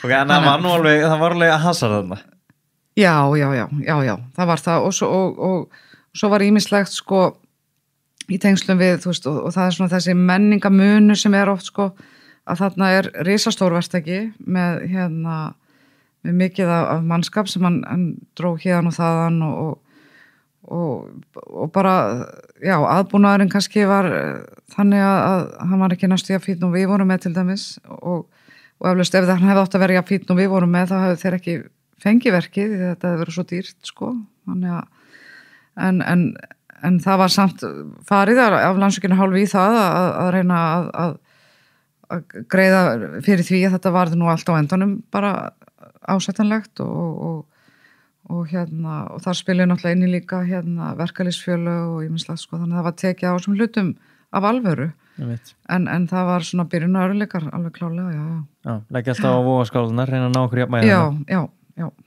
En út af að þú ert þarna svona líkur einhvern veginn barnabókakaflanum í bili þarna á þessum tímabúti og ég var að segja frá því að Ólafur Jóhann var hérna í viðtali og maður er svona alltaf sko, þú veist, það er svo margir sem eru að núti með hálfkláruð handrit og bara ná ekki að klára þau. Hvernig tókst þér að skrifa? Og hans svar var bara ég verð að skrifa. Og hann verðist vera svona smá eins með þig að þú hefur ekki þurft að neyða þig í þetta kallaði líka að einhverju leita á því. Ég er ekki að segja að það hafi bara streymt í gegnum þig og heil bók kom bara hérna í gegnum vöðvaminnið í fingrunum á þér en það verðist vera að tóka eitthvað í þig til þess að skrifa þessa bækur. Já, þetta er einhver þörf til að gera þetta og í ferlinu sko frá því maður byrjar á bóka til maður endar á henni að þá eru hápunktar og lágpunktar sko stundum að bara hvað er ég að spá af hverju bjó ég til þetta vandamál í mínu lífi þú veist, það var engin að hérna, ég alveg geta verið laus við þetta en þess á milli sem að manni finnst þetta svaka gefandi sko þannig að þetta er ekki auðveldur prósess alltaf sko þetta er vinna og ég massina mínu skrifum gerast á sumrin sko ég er að skrifa mjög svona þétt á sumrin þegar aðrir eru þú veist að fara að grilla og gera eitthvað skemmtilegt sko þá svona þarf ég að vera að skrifa en ég kýs það þannig þetta er svona þetta er eitthvað þörf og löngun til að skapa eitthvað ég veit ekki alveg, ég var aldrei almennilega greint að neitt sko Af hverju á sumrin? Bara því ég er bara sein þú veist, það er bara, ég bara Finna fyrir pressunni þá? Nei, ég bara einhvern veginn byrja rólega og ég vinn mest þegar ég er að nálgast skil sko og það er bara eitthvað sem mér skilst mjög verkfræðilegt að svona nýta tíman hrikalega vel þegar þegar þú komið svona nær skilum sko. Hjálpar einhver verkfræðileg hugsun í bókaskrifunum? Alveg pottitt alveg pottet. Ég á mjög auðvelt með að halda utanum allt sko í höfðinu. Og þar eru að tala um sko söguþráðin og lausa enda á þess að það er ekki. Já. Við erum ekki bara að tala um halda utanum það hvenær þú átt að setjast niður og skrifa eða tíma eða neitt svo laus. Nei, halda utanum söguþráðin og svona, og það er sérstaklega mikilvægt í sko glæpasögum. Þú veist, það koma alls konar hlutir inn og þetta að geta séð þetta fyrir mér og þetta er eiginlega bara sko verkfræðin er pínlítið þannig að það er einhver sem kemur með eitthvað verkefni eða sem má líta á kannski sem vandamál og það sé ekki beint vandamál, þú veist, ég er hérna og ég vil byggja versmið eða eitthvað hús eða hvað sem er. Það er vandamálið. Það er vandamálið og þú fer þá í það að leysa það fyrir þann, en þegar þú ert að skrifa þá ert þú að leysa vandamál sem þú býr til. Þannig ég býr til eitthvað vandamál fyrir mína persónur og svo leysi ég það. Þannig að því leitinu til myndi ég segja þú veist að þarna eru svona ákveðin líkindi. En finnst þér verkfræði heilin, ef ég má kalla hann það, finnst þér hann hamlaðir einhvern veginn í skrifunum? Getur hann verið fyrir þér? Nei, ég hef ekki. Eina sem það var þegar ég var að byrja að skrifa og þá var sagt við mig sko, hei, þú getur ekki verið að lýsa hlutum með málsetningum. Eða þá hafði ég kannski sagt, þú veist, þau komin í herbyggi sem var 6 metrar sinnum 2 metrar, já, skilur við, 6 metrar sinnum 5 metrar, 3 metrar loftað, eitthvað svona, þetta var allt svona einhverjum málsetningum og þetta bara er bannað. Og ég var einmitt í klúbbi sem heitir Etc. og er þar með bókaklúbb fyrir þar og tók einmitt Ólaf Jóhann í viðtal og hafði lesið Snertingu fyrir það til að undirbúa mig. Já, þetta er bara nú nýlega? Já, og nei, með málsetningarna mínar, það er langt síðan, sko. Það var með bannað og ég mátti það ekki síðan. Nefnum þar sá ég að þar var eitthvað lýsing á held í myndarama sem var sko 2030 og ég var mjög afbrýðsum, hann fengi að sleppa með sínar málsetningar en ég mætti það ekki. Annars er verkfræðileg hugsun, hún er bara að nýtast þér þarna í Ég held það og það nýtist kannski líka að því leitinu til að þetta er það ólíkt að þegar maður fer í vinnuna og vinnur fullan dag sem ég gerir nú sjaldan orðið en að þá þegar þú kemur heim og þetta skrifa eða vilt skrifa að þá er þetta ekki eins og ógeðslega langur vinnudagur af hennu sama. Þetta er svo ólíkt, þú veist, þetta er tölur og stærðir og allt er svona meira kannski á tæru einhvern veginn en skrifin eru meira svona hugarflæði einhvern veginn og ég held að það væri erfiðara að ætla að vinna fullan vinnudag sem blaðamaður og ætla að koma heim svo og skrifa bók. Skil. Því það væri svo keimlíkt þannig séð sko. Þá ert að vinna með texta og þú ert í því frá mótið til kvölds og það bara verður ofsalega þreytandi.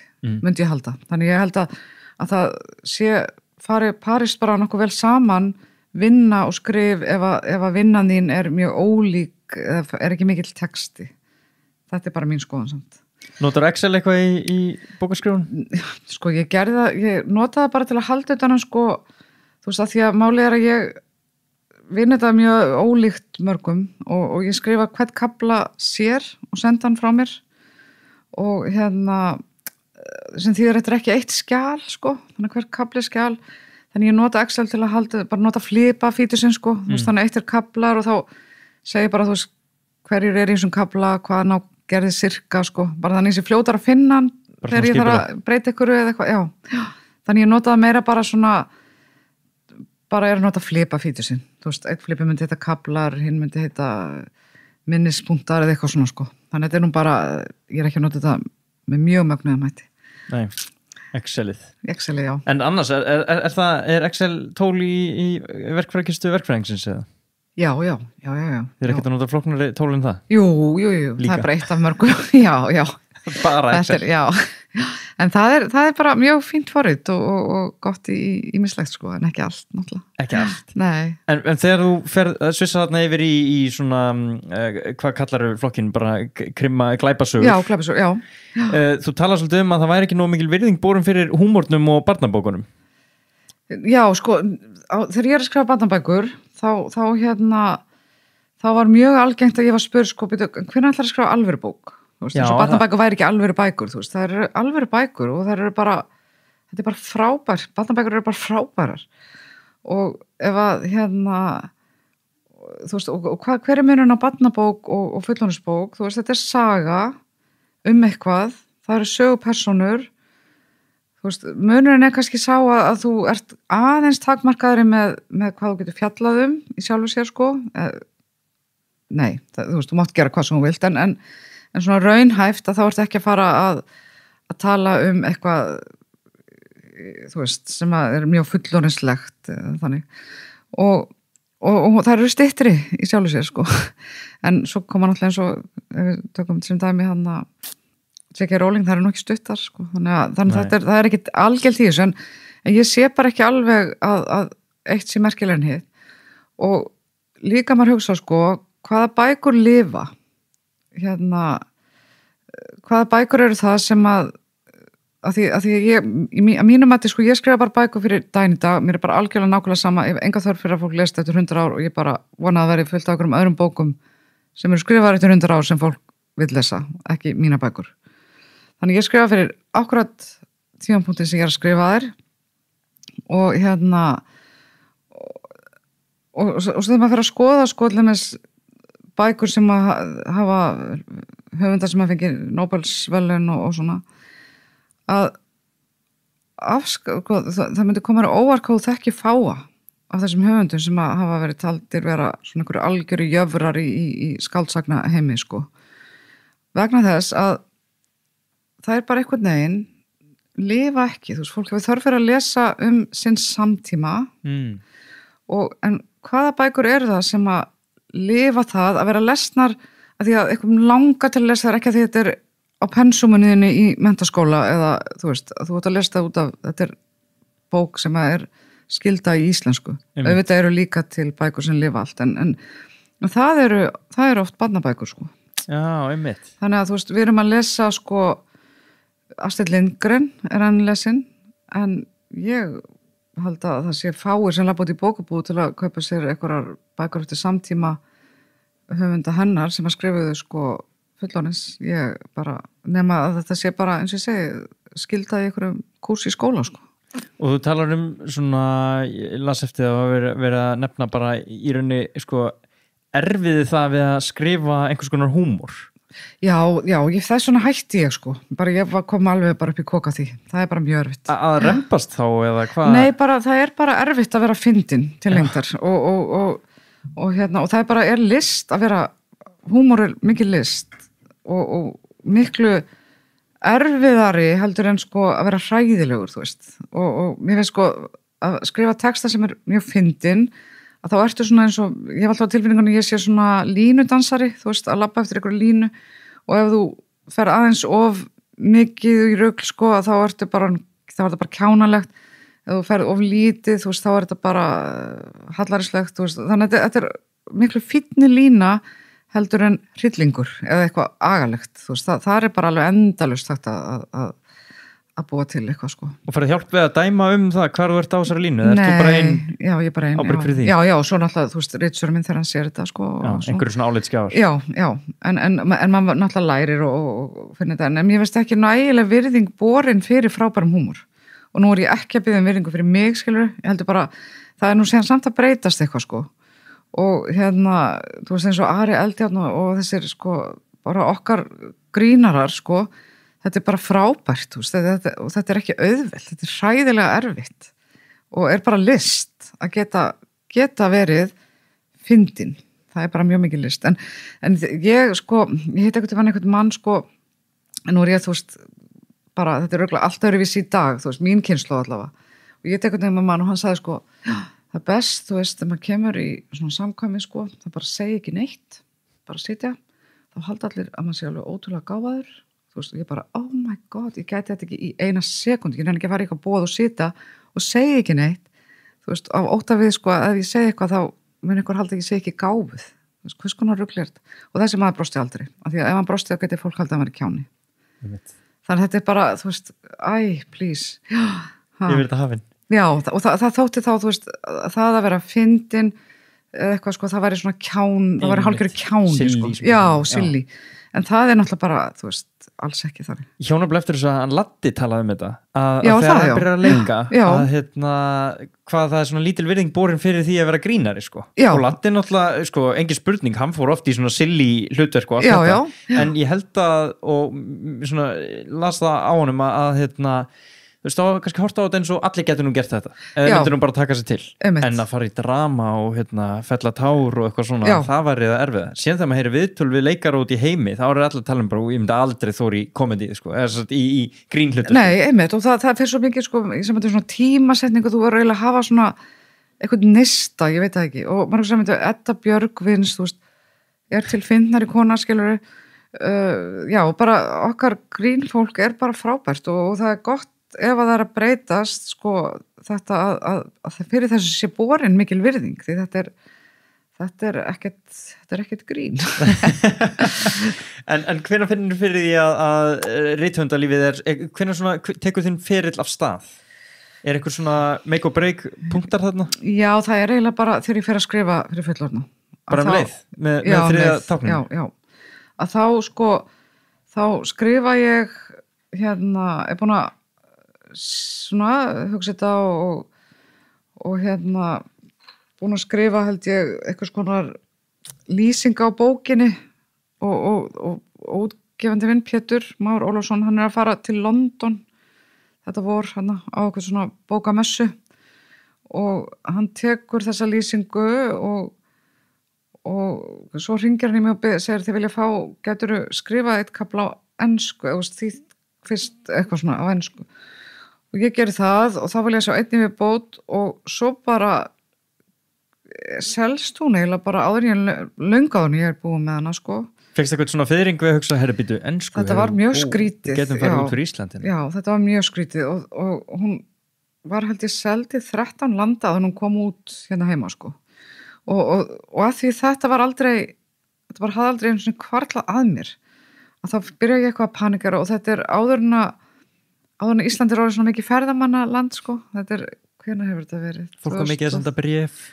Já, þetta var einhvern veginn, þú veist, þeir sem kom til Íslands voru eitthvað skilur þýskir jarðfræðingar eða eitthvað svona hesta áhuga fólk og eitthvað svona og þannig ég fyrir að vera eitthvað sko panikara, ég þurfa að fara sína hvað Íslandi er frábært, þú veist, og eitthvað svona, oh my god, þú veist, ég láta þið fara hérna í hvalaskoðun og eitthvað svona total rugl og svo bara hugsaði, þú veist, hei, þetta er ekki bókin sem að þessi forlag erlendis voru að kaupa, bókin sem ég ætlaði upphæðlega að skrifa og hef alltaf síðan skrifað fyrir frumlesendur, þú veist, ég held að það sé eina leiðin, þú skrifar fyrir þína frumlesendur sem í mínu tilfelli eru Íslendingar.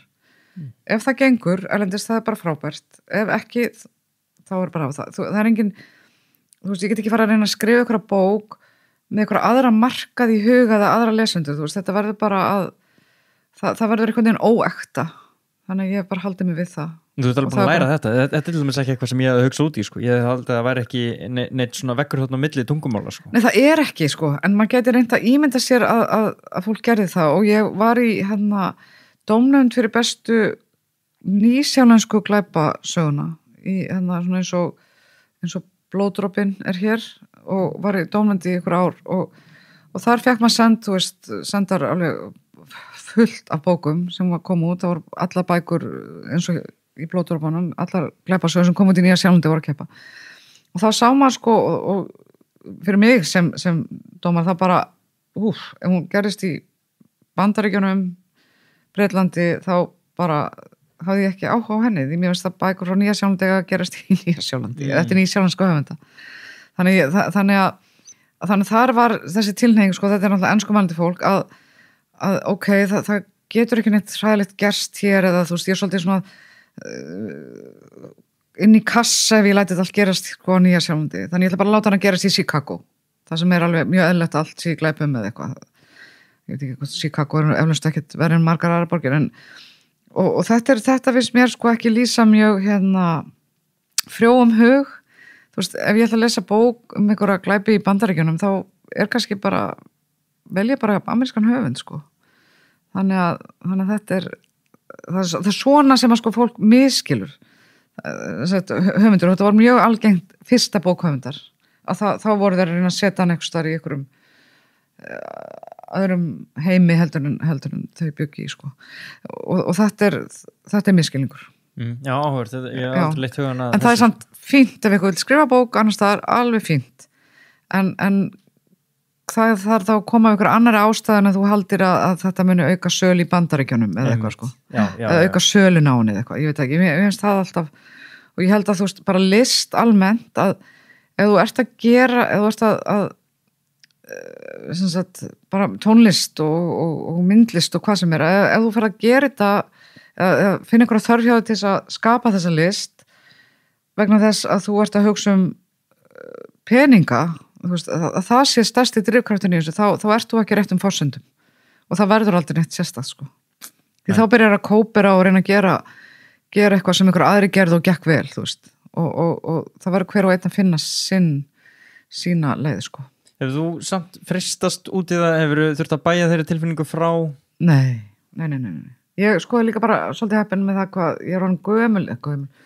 Þannig séð sko, þegar þetta gerist, að þá er ég bara komin á þann stað í lífinu sem að vonandi bara flestir og allir lenda á einhverjum tímapunkti að þú ert með allt sem þú þarft, þú veist, þú fer út í búð og bara hendir því í körfuna sem að þig langar í, þú veit ekki að spá í hvað, þú veist, ég er ekki að tala um eitthvað svakalegt ríki dæmi, ég er bara að tala um svona að það er engin áhyggjur mánaðamót, þetta er bara og þess vegna var líka svolítið gott að átta sig á því fyrir mig þegar að það svo gerist að þetta er orðnar aðrar upphæðir en ég var vön að hugsa í samvættu bækur að þá átta maður svo á því að þetta þegar þetta hittir í fyrir á þessum tímapunkt í lífinu að þá breytist lífið ekkert rosalega mikið, þú veist, hvort þú kaupir eitthvað rauðvín á 3.000 eða 10.000, það breytir einhver, þú hefur bara verið mjög glöð með hitt þannig það er ekkert svona það verði engin straumkvörf í lífinu ef þú efnast eftir ákveðin aldur sko. En jafnvel sko þó svo að þú náðu miklum árangrum í bókunum þá heldur þú samt verkfræðistarfin? Já.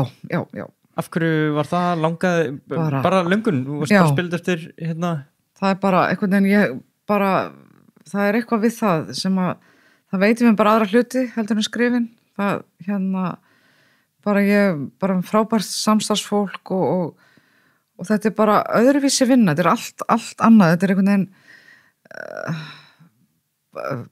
þetta er bara svo allt öðruvísi og ég myndi ekki vilja missa það, ég reyndar ekki lengur í fullu starfi en það var nú alveg þessi ferðalög sem gerði það verkum að ég gat það bara ekki lengur og þetta að bara tala við fólk og hitta fólk og vera bara, þú veist, það er allum þú veist, ég er engin, bara nýri verkis er ég bara, þú veist, yrsa, skilur verkfræðingur, það er engin að pæla ykkur bókum eða Þú geta að gefa 5 þegar þú mætir á skrifstofu Nei, þú veist, þá bara er maður aftur bara komin í sitt líf einhvern veginn, sko, og þetta er bara eins og heima á manni, þú veist, það er eiginlega ég er svona inn í þægilegri búblu í mínu lífi, þú veist, það sem að þetta er bara ekkert magnað að vera að skrifa, skilur við, þú veist, ég bara geri það og það er bara partur af, þetta er ekkert öðruvís en ég væri slökkviliðsmaður, skilur við, þetta er bara eitthvað starf sem ég er með. Algjörlega, en eins og núna þú er búið að þýða bækurnar yfir á rúmlega 30 tungumál og þú veist, 1 milljón eintök seld og allt þetta, bara ótrúlega tölur. Gætirðu lifað bara sem rithöfundur? Já, það get ég. Og þú kýst samt að halda í verkfræðistarfi? Algjörlega. Og það er líka bara, þú veist, það heldur mann líka ferskum, sko, þá maður svona tala bara við fólk og bara, þú veist, bara ekkert eitthvað bækur og bara lífið og það sem maður er að fást við og ég held að það er mjög einmannlegt að vera að skrifa, maður er bara einhvern veginn alltaf með sínum hugsunum og ég hef bara þörf fyrir þess að návist við fólk einhvern veginn. Einn ástæðan fyrir ég spyr er bara út af því að þeim sem langar að leggja eitthvað svona fyrir sig, hvort sem er tónlist eða rithöfundastörf eða þess að þeir kannski horfa á þig og sjá hvað er búin á ótrúlega langt, bara einn á móti einhverjum milljónum en þá getur maður haldið býtið ok, jafnvel þó maður náir svona langt, en þá ekki þetta þarf maður að vera með raungrinarnar á bakinu. Þú þarft það ekki, nei, en sko, en hitt er líka, sko, mér þykir eitt líka mjög þægilegt að hafa þetta sem svona, þú veist, ok, ef ég get ekki skrifa bók í ár, ok, whatever, þú veist, þá bara fer ég aftur að vinna bara fulla stöðu, það bara skiptir ekki, þú veist, þetta er ákveð svona ákveð léttir, eða svona maður, einhvern veginn, þannig ég hef aldrei fundið fyrir ritstíplu en eitt slíkt, því þetta er bara, ok, hvað gerist ef ég fæ ritstýplu, það gerist ekki neitt, skilur, það bara kemur ekki bók. Þú veist, það er ekkert hrun, sko. Nei, einmitt. Þannig að pressan er ekkert, já, þannig að pressan er einhvern veginn ekki svo mikið til staðar. En hins vegar, sko, og það má sjá líka, sko, eins og Ragnar Jónasson, gengur stórfenglega vel, bara, þú veist, ótrúlegt, eða ekkert ótrúlegt, þetta er bara frábæra bækur, en alveg magnaðu hvað honum gengur vel erlendis. Og hann er ennþá að vinna sem lögfræðingur, sko. Þannig að það að kjósa að gera þetta er bara örugglega misjafnt hvað fólk, en þeir sem að kannski hafa mennta sig ykkur lagt á sig, þú veist, eru ekki tilbúinir kannski að sleppa því alveg til þess að skrifa, og það er ekkert svona eitthvað glamúr í kringu það, sko, það er bara, þú veist, þú og tölvan að skrifa megniða tímanu, skilur við, það er engin kaffipása með vinnufélagunum eða neitt þannig. Og þú ert búin að tala um ein bók á ári, er það, þú veist, þetta er erfitt núna að gera það ekki, úr búin að gefa núna hvað, 16 í röð? Já, 16 ára röð, já. Alltaf rétt fyrir jólin, eða hvað? Já. Hvernig, hefur það kvarlað þær að bara segja, hæ, herru, þegar hérna varstu á níundu bókinni, varstu þá eitthvað við það að bugast eða ákveða að sleppa þessu? Nei. Það er alveg góðu flæðið þarna? Já. Það er auðvitað, sko, maður er misþreyttur þegar maður byrjar, sko, og svona, en nei, ég er ekki... Misþreyttur, hvað átt við? Nei, bara, þú veist, það er svona að horfa, þetta er eins og kannski standa í einhverju fjallsætur og horfa upp og svo, ok, ég er að fara, þú veist, leggja þetta og þannig að maður veit þegar maður byrja þá er maður að klára en það fer líka svolítið eftir, sko, bara hvað hefur verið, þú veist, að gerast mikið af þessum ferðalögum eru, þú veist, reyna á þannig að maður er þreyttur kannski eftir að hafa, því þetta er svolítið líka misjafnt eftir ástíma, hvenar maður er mest úti og það er svona mikið alltaf hátíður haustin, vorin, svona janúar, febrúar eitthvað, en svona dregur úr því þegar nær dregur jólum. Ertu með eitthvað heila rútínu í kringur skrifun? Nei, bara nips. Ég skrifa bara, já, á fartölu bara og ég hef stund að fyrir eftir hvað ég er að skrifa, en ég hef stundu skrifa með svona sumir skrifa með eitthvað svona tónlist og ég hef þá skrifað með hryllingsmyndir í kerslu bara á skjá fyrir fram með á sjónvarpinu. Bara hafa það í gangi? Það er bara í gangi og það er bara svona stemningin, ég er ekki að horfa á myndina, þú veist, en það er svona tónlistin og fílingur, já, og svona þú veist, ég líti upp og þá er eitthvað svona mér finnst það svona stemningsskapandi. Ok. En að öðru leyti, nei, það var ekkert sérstætt, sko. Ég stundum skrifa á mótana, stundum á kvöldin og það er engin rútína, nei. Ok, já, það var alltaf, einmitt það sem ég ætla að spyrja hvort þú þyrftir að vera bara, herri, það er 7:30 eða annars er ég búin að missa á lest. Nei. Bara mjög slökuð við því. Já. Hvað heldur að, bara aftur, að fólkinu sem ókláraða handritið í huganum, hvað er það, hver er munurinn á þér og þeim? Munurinn á mér og þeim er örugglega ekkert mikill, skilur en þú veist, það myndi kannski taka mig í byrjun, að það er sko þetta, að það erfiðast það sko líklega með eitthvað hálnað, að það er, og þetta er fyrsta verkið þitt sko, að þá er enginn að ganga á eftir þér að klára. Þú veist, ég fæ, sko, núna, þú veist, þá sendi Pétur mér, þú veist, hérna, jæja, þú veist, er ekki að frétta, þú veist, hvernig kemur næsti kafli og eitthvað svona. En þegar þú bara gerir þetta í fyrst skipti, þá er enginn sem er að ýta svona á þig og þá er svo auðvelt að gera eitthvað annað. Bara, það er ómögulegt ekki bara. En þannig þarna er kannski skilur svolítið á milli, sko, fegs og ófegs að klára þetta. Að finna hjá sjálfum sér þann aga að bara klára þetta á þess að þú vitir að nokkuð vilja gefa þetta út. Þú veist, og mín fyrsta bók, ég vissi það ekki neitt, þessi barnabók, hún var það bara, ok, hvað þá er ég bara búin að eyða tími þetta og ekkert gerist, sko, það er bara að finna einhverja þannig drifkraft að þú farir og klárir þetta, lesir þetta yfir, breytir því, lagir þetta, þú veist, fá eitthvað til að lesa þetta yfir sem þú treystir og fá feedback og kannski taka á því sem er ekki í lagi og bara vera undirbúin undir höfnun. Ég hugsa þegar ég byrja að þá hafi nú verið auðveldara að finna sér útgefandi heldur en það er í dag. Ég hugsa það. En áns að ég hafi neitt fyrir mér í því, þá bara einhvern veginn held ég það.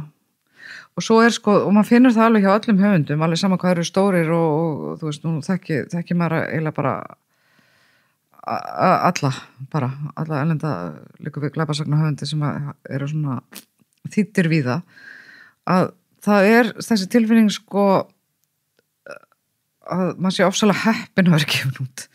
Þú veist, það allir einhvern veginn bara svona þú veist, vá, það ekki bara að fatta að ég hálfviti eða svona þetta sko að þetta ekki svona ég á rétt á þessu, ég svo frábær, þetta meira svona efasemdir og ég held að efasemdir í tilfelli rithöfunda eru bara af hennu góða, þannig að það fyllist ekki af einhverju oflæti og vandar þið ekki, þannig það svona, þannig ég finn það allavega að það allir einhvern veginn bara eins og maður að vera mjög fegin að vera gefin út sko.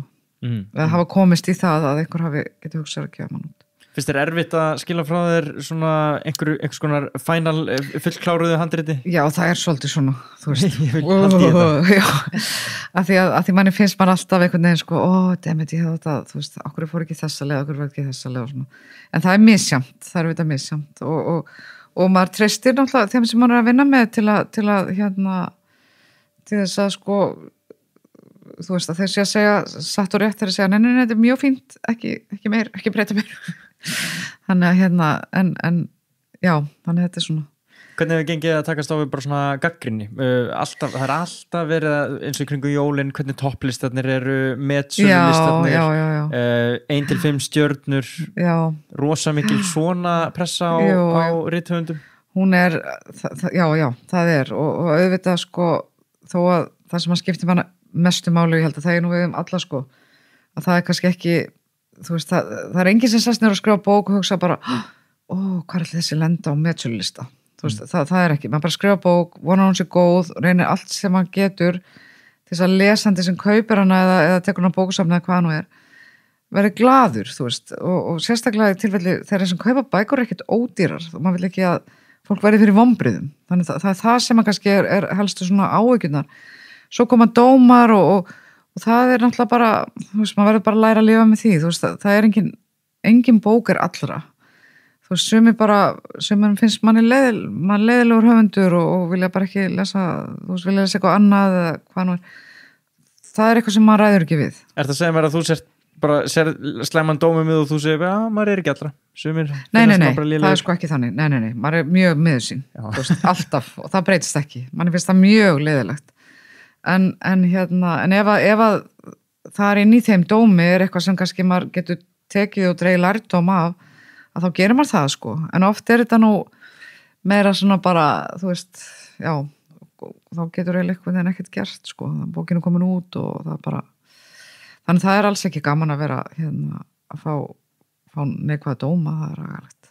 Heldur að hjálpi þar að vera að þegar að ef svo kemur fyrir að fá lélegan dóm og hugsa ég nú líka bara í þessu verkfræðistarfi og maður nú bara að gera þetta með hálfri nei af því að sko það er líka ekki bálegt fyrir sko lesendurna, þú veist þeir, hvað ég geri, þú veist, auk þess að skrifa er bara það er bara mitt val, þú veist, já en þetta ég var með eitthvað sem ég ætla að segja með þetta en þetta, nú man ég að erfiðast í raun og veru er að skrifa bók eftir að einhver bók fekk svakalega fína dóm og allir voru ægilega glaðir, það er erfitt, þú veist, að ef maður fær eitthvað svona, finnur að þetta bara eitthvað fólk hefði viljað sjá eitthvað, þá bara svona, maður, ok, nú ætlum ég bara vanda mig ennþá betur og gera þetta betur, en þegar þú búin að skrifa bók sem að virkilega fólk er ánægt með og svona, þá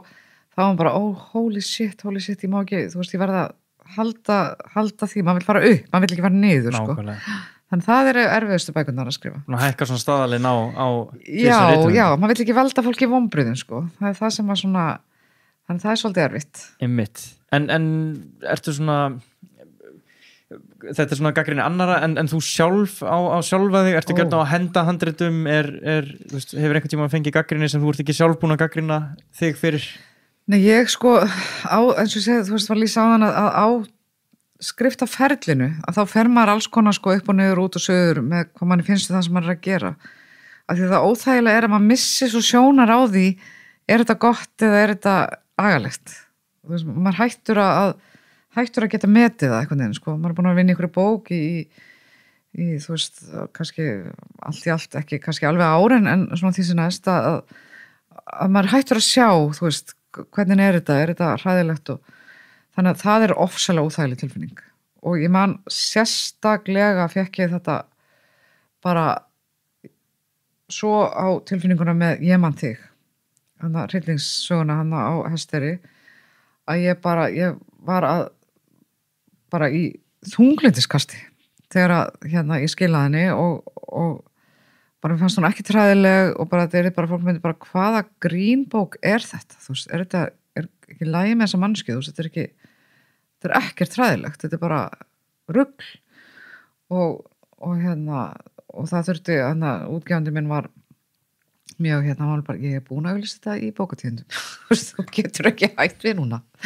og þú varst að þetta reyna já, ég bara var miður mín yfir henni þannig að þetta sýnir bara hvað maður fyrsta lagi náttúrulega erfitt að hræða sjálfan sig þú veist, maður getur skapað eitthvað stemningu sem að mann finnst þegar meðan maður akkurat að skrifa hana að hún sé eitthvað sverði en svo þegar þú búin að lesa aftur og aftur og aftur þú veist allt sem að fara að gerast þú veist allt út á hvað það gengur að þá hættur að finna þessa stemningu einhvern veginn og þá fer maður fór ég að efast alveg skuggalega mikið þannig að og það líka áhört með þá bók hvað hún sló sig hann rosalega já og þú veist, mér langaði bara þú veist að bara fara til útlanda og vera bara erlendis þú veist, í 1 árið eitthvað þar til að fólk verið búin að gleyma henni þannig held ég þetta já en þannig, og þegar maður horfir á fyrirliðin og hugsar hún að gefa út þessa bækur og síðan bara hún að rokka lífið á öðrum vígstöðum og allt þetta samt sála stríð þetta alveg erfitt og krefjandi fyrir þig já og það þetta það þessi, þú veist, þetta samband sem ekkert samband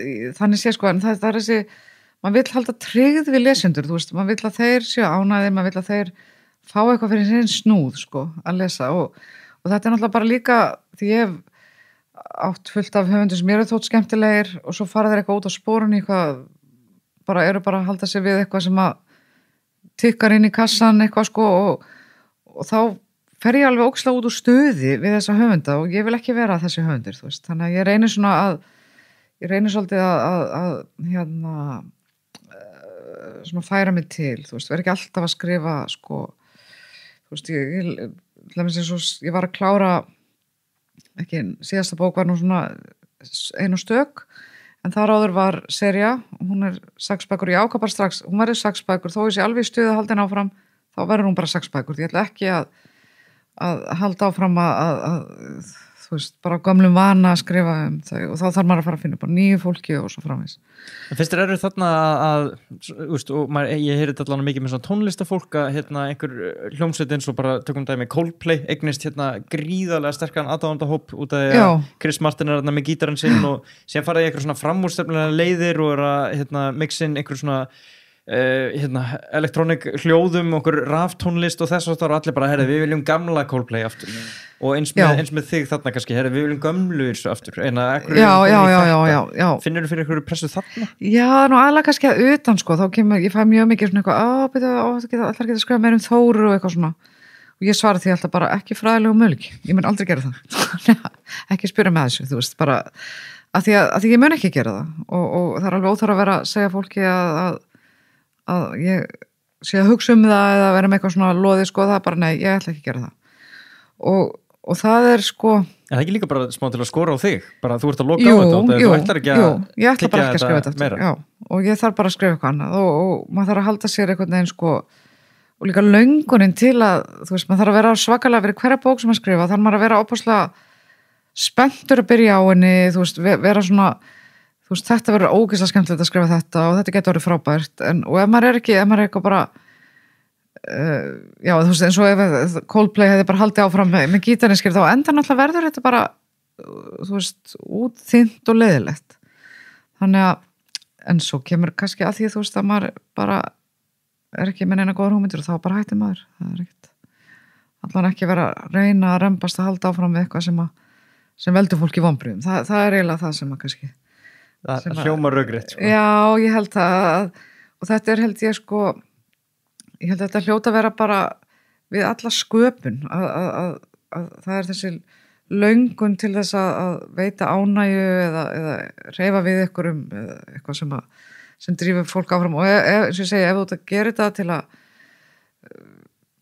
auðgast, þú veist, það er bara ekki rétti útgangspunkturinn hann má ekki vera sá og maður hugsaður eins og til með sko Björgu að þegar hún kemur fram á Íslandi að þá voru þær íslensku hljómsveitir sem voru að reyna að slá í gegn erlendis að syngja á ensku, þú veist, og voru með eitthvað svona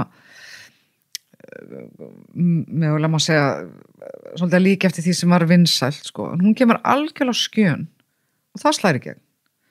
Af hverju ættu útlönd að leita að einhverju íslenskuru útgáfu af sínu, þú veist, það er ekki máli sko, þú verður að vera sannur og en ég er ekki að segja reyndar að þessar hljómsveitir þá hafi ekki verið sannar en þetta er bara ekki rétta leiðin held ég, það er frekar að þú veist, og maður sér það núna bara hvað er svakaleg gróska í íslenskri tónlist að það er enginn að syngja þú veist, setja íslenska texta við ykkur amerísk lög, þú veist, eins og var þegar ég er ung sko, heldur bara er allir að gera sitt og það er svo miklu heppilegra fyrir alla. Allir nema bakalútur allavega að gera þetta.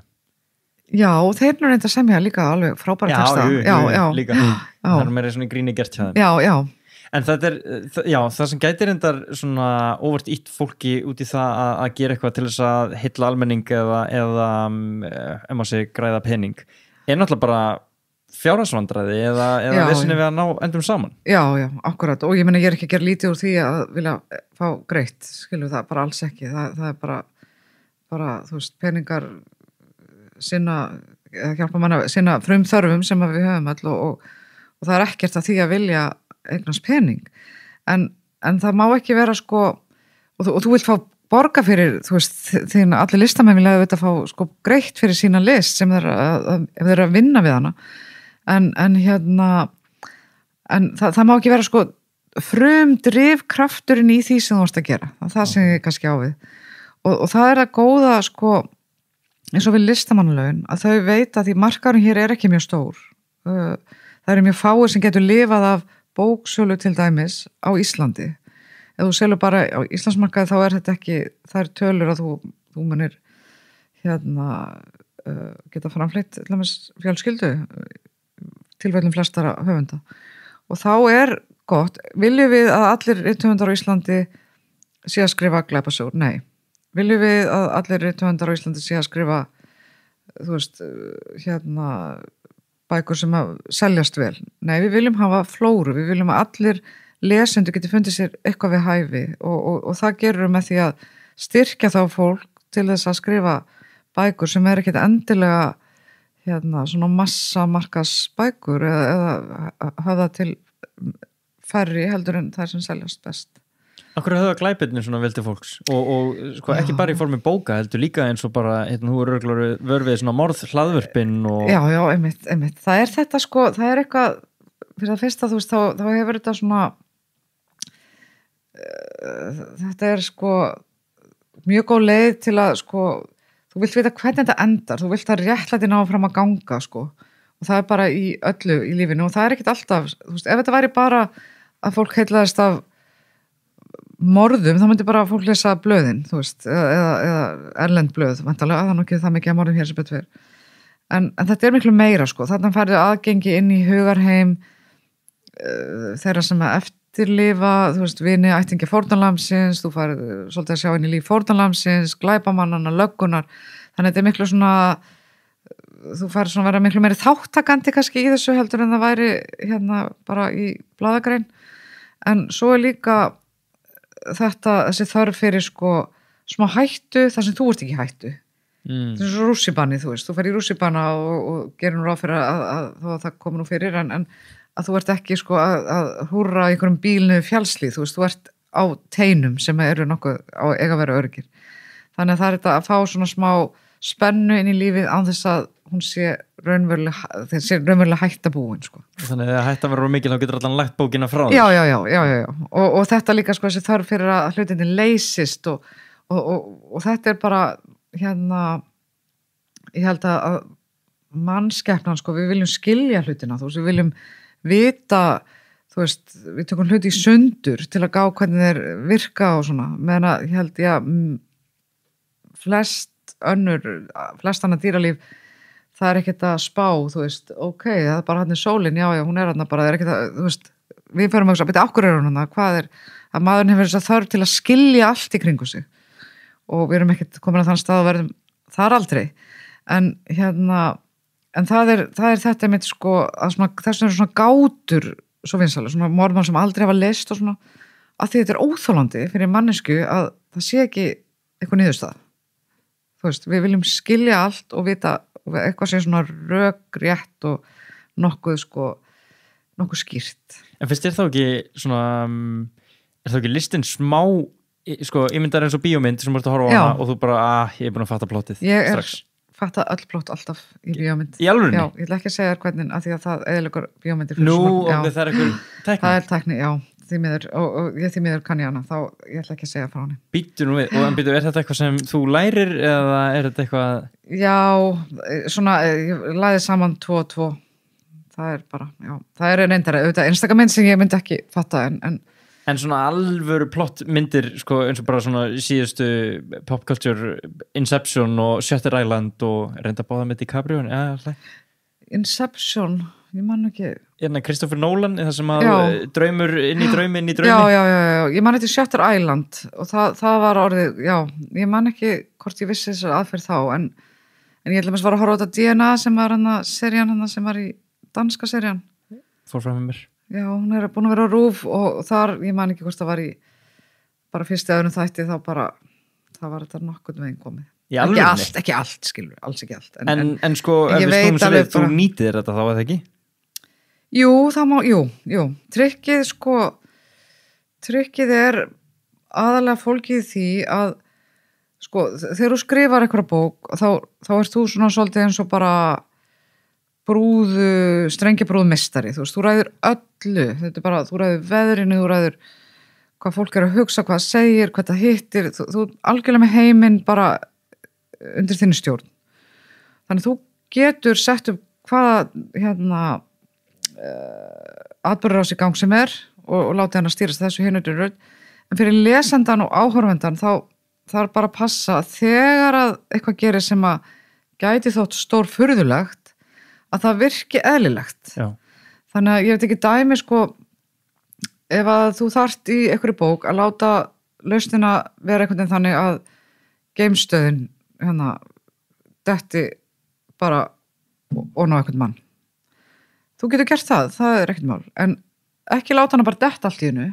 Þú veist, það verður að vera búin að undirstinga það að þegar að það gerist þá finnist lesandanum eðlilegt að hún komi húrandi niður. Okay. Þannig að þetta er svona að byggja undirstöður undir það sem að er að fara að gera sko. Og heldur að þú lærir þetta bara því að þú ert búin að lesa svo marga bækur og hafi tilfinningu fyrir þessu, örgulega einhverju leyti, en þú fórst ekkert í glæpasögu skólan? Nei, ég bara, nei. Og þetta er sko, þú veist, maður er með eitthvað hugmynd, þú veist, þetta byggir svona, þú veist, maður er með eitthvað hugmynd og svo þarf maður að hugsa þetta og hvernig get ég gert þetta og hvernig get ég, þannig að það er mikla vangaveltur á baku hverja bók, sko. Þetta er ekki, maður setjast bara niður og ok, ég ætla að láta ykkur degi hér og svo bara segja hvað gerist. Þú veist, það er ekki svo leys. Þannig að maður þarf virkilega að hugsa og lesa yfir og skoða, þú veist, ok, þetta er ekki alveg nógu spennandi, er eitthvað sem get ég einhvern veginn gert þetta svona hins einn. Það má nú bara vera með að ansi góða svona rýmisgreind fyrir bara pælingar að geta farið nátt frá söguþræðinum en samt ná að tósa þetta allt tilbaka í lókin. Já, einmitt, og það þýðir ekki sko að fyrir mig allan, en þetta er mjög misjant hvað fyrir fólk betur, en ég get ekki bara kastað ykkur fullt af ykkur bara og reynd svo að ná því inn, þú veist, ég reynir svona að sjá endan fyrir mér, þannig ég sé ekki að færa þetta út í of mikið, og stundum tekum maður út, stundum bætum maður inn og svona. Er engin mynd sem þú séð nýlega sem bara, wow, þessi náði mér? Örugglega, ég er bara svo ótrúlega fljóta að gleyma allu, hvað var það? Nei, ég man ekki. En er eitthvað svona sem, er eitthvað honorable mention sjáður, er eitthvað sem að þú... Myndir? Myndir eða sjónvarpsefni eða... Mér finnst flottasta tvist í nokkru einustu mynd sem ég séð var Sixth Sense. Já, ég er ekki séð hana. Þú bara verður að sjá hana. Það sá ég ekki fyrir. Ekki bara. Það er alveg snilt. Algjörlega snilt. Er það ekki alveg svona horror eða? Nei, ég meina, jú, þetta er draugamynd sko eða þannig, en hún er ekkit eitthvað hrekalega ógeðsleg, nei. en hún er mjög velgerð, alveg bara frábær og frábær tvist í lokin sko. En hvað finnst þér alla svona sjónvarpsþáttavæðinguna sem að eiga sér stað bara fyrir alla miðlun í dag? Það er það ekki bara fínt sko. Þetta henta mér ágætlega að geta, og ég held bara flestum, þú veist, það þurfi ekki að bíða alveg svona ósa lengi eftir næsta þætti. Já, og að því þú veist, nú er bara lífið bara svo fjölbreytt og margt að gera, að maður getur ekkert eitthvað verið viss að vera akkurat á staðnum og svo mann maður ekkert, þú veist, æbiti hvernig endaði þetta síðast og svona. Þetta er fyrir langur tími að dreifa sko einhverjum þætti í 10 vikur er dálítið langur tími, finnst manni núna eftir þetta er komið svona, maður geti hort á þetta bara í einni beitt. Það var samt alveg fallegt að ég man bara þegar við bræðurnir flyktust fyrir framan sjónvarpið þurftum að ná okkur heroes og skjá einum á mánudöfum bara hvern einasta mánudag. Já. Pappi, þú veist, fertusamali og bara það þurfti að bíða. Já, ég veit til heroes. Já, akkurat. En það er satt, það missir svona hluti sem missa sjálma, sko. Já. En svo þú veist, sjónvarpsþætti líka bara bjóða upp á, þú veist, það að taka bók og búið til bíómynd, að bók er sko margir klukkutímar og lest hann upphátt, þú veist, en bíómynd 1,5 tími, 2 tímar, þannig að sjónvarpsþættir skapa svona meiri pláss til að fylgja eftir bók kannski betur heldur en bíómynd að mörguleiti sko. Þú færir svona meiri pláss í persónusköpun og það þarf ekki alltaf að vera alveg, þú veist, svaka já, þannig mér fannst það frábært að horfa á sko. Og það eru myndir sem ég hef séð sem að maður bátnar ekki upp niður í hvert er þessi mynd að fara og þess vegna þóttu mér það er svo skemmtilega til að byrja með og það er Suður Kóreu myndir að þar voru svo langar ég hef ekki hort á reyndar ykkur tíma núna en þar eru kannski þú veist 3 tímar eða eitthvað og það er bara alls konar að gera sem hefur ekkert með söguþráðan að gera og þá kastast ég algjörlega út úr og ég missi alveg, sé ekkert fyrir mér sko. Hvað er að fara að gera sko? Einmitt, þannig þeir bara afvegalega þeir strax. Já, þeir bara fara, þú veist, að fá sér núðlur og gera eitthvað og það er bara ekkert að gerast, skilur, í einhverju senu og bara eitthvað að ræða og ég er alltaf bara, hvernig tengist þetta? Ég kann að lesa svona plott. Já, og líka, svona, út af sjónvarpsþættinni, þeir náttúrulega gefa þér visuált, þú sérð hvernig allir líti út og þess að þar. Finnst þér ekki smá gaman eins og með Þóru? Þú reynir að lýsa henni í einhverjum orðum, en síðan er lesandinn, hann er með alltaf aðra mynd í hausnum á Þóru. Já, einmitt. Það er mjög, sko, og maður finnur það bara líka sjálfur, sko, bækur sem maður hefur lesið sem er svo fara yfir í það að verða, sko, þættir eða myndir, að þetta er allt aðrar persónur sem að svo eru svo skapaðar á en það er mjög skemmtilegt. Já, þetta er mjög öðruð með Harry Potter á sínum tíma sko. Það er að maður var búin að lesa þetta og síðan byrtist hann á skjánum og svona eitthvað. Nei. Það er ekki alveg búin að sjá þetta fyrir mig svona. Já, akkurat. En svona réttundur lokin þess að ef þú fengir hjálp við eitthvað, bara segjum frá markþjálfa eða sálfræðingi eða einhverjum fagaðila til þess að reyna að bæta eitthvað bara í vinnutengdu hjá þér, eitthvað svona sem þið langar að, einhver veikleiki sem þið langar að vinna úr, hvað væri það? Ég myndi fá mér sjúkraþjálfa. Ég er svo ógeðslega léleg sko, svona líkamsræktakona. Ég bara er ekki þar. Þetta er bara verkfræði og skriftir. Verkfræði og skriftir og gleði og allt svo leið sko, en að ég bara get ekki farið. Ég hef reynd sko, fekk mér enga þjálfa og svona. Það er bara eitthvað við þetta sem henda mér ekki. Og þú veist fyrir vikið náttúrulega þú veist nú aukslinni mér var eitthvað slæm og svona þannig ég hefði betur gert þetta og aðeins og seint núna nú er þetta komið út fyrir það einhver enga þjálfur geti hjálpað mér nú þarf ég bara að fara að finna mig sjúkraþjálf og komin í einhverja endurhæfingu þannig frekar heldur en líka já, ég held að sé líka að ég er alltaf með veski þú veist þau eru svo þung ég bara vara ungar konu við að vera ekki alltaf með veski á sömu öxli Varst það rótir þig bara? Já, ég hef ekki, það er á seint skilur eða bara vera með svona skólatösku Já, einmitt, eða var eitthvað á höfðinu Já, nákvæmlega Það er ýmsar lausnir hérna Já Issa Sigurðardóttir, 1000 takk fyrir að koma virkilega Takk fyrir mig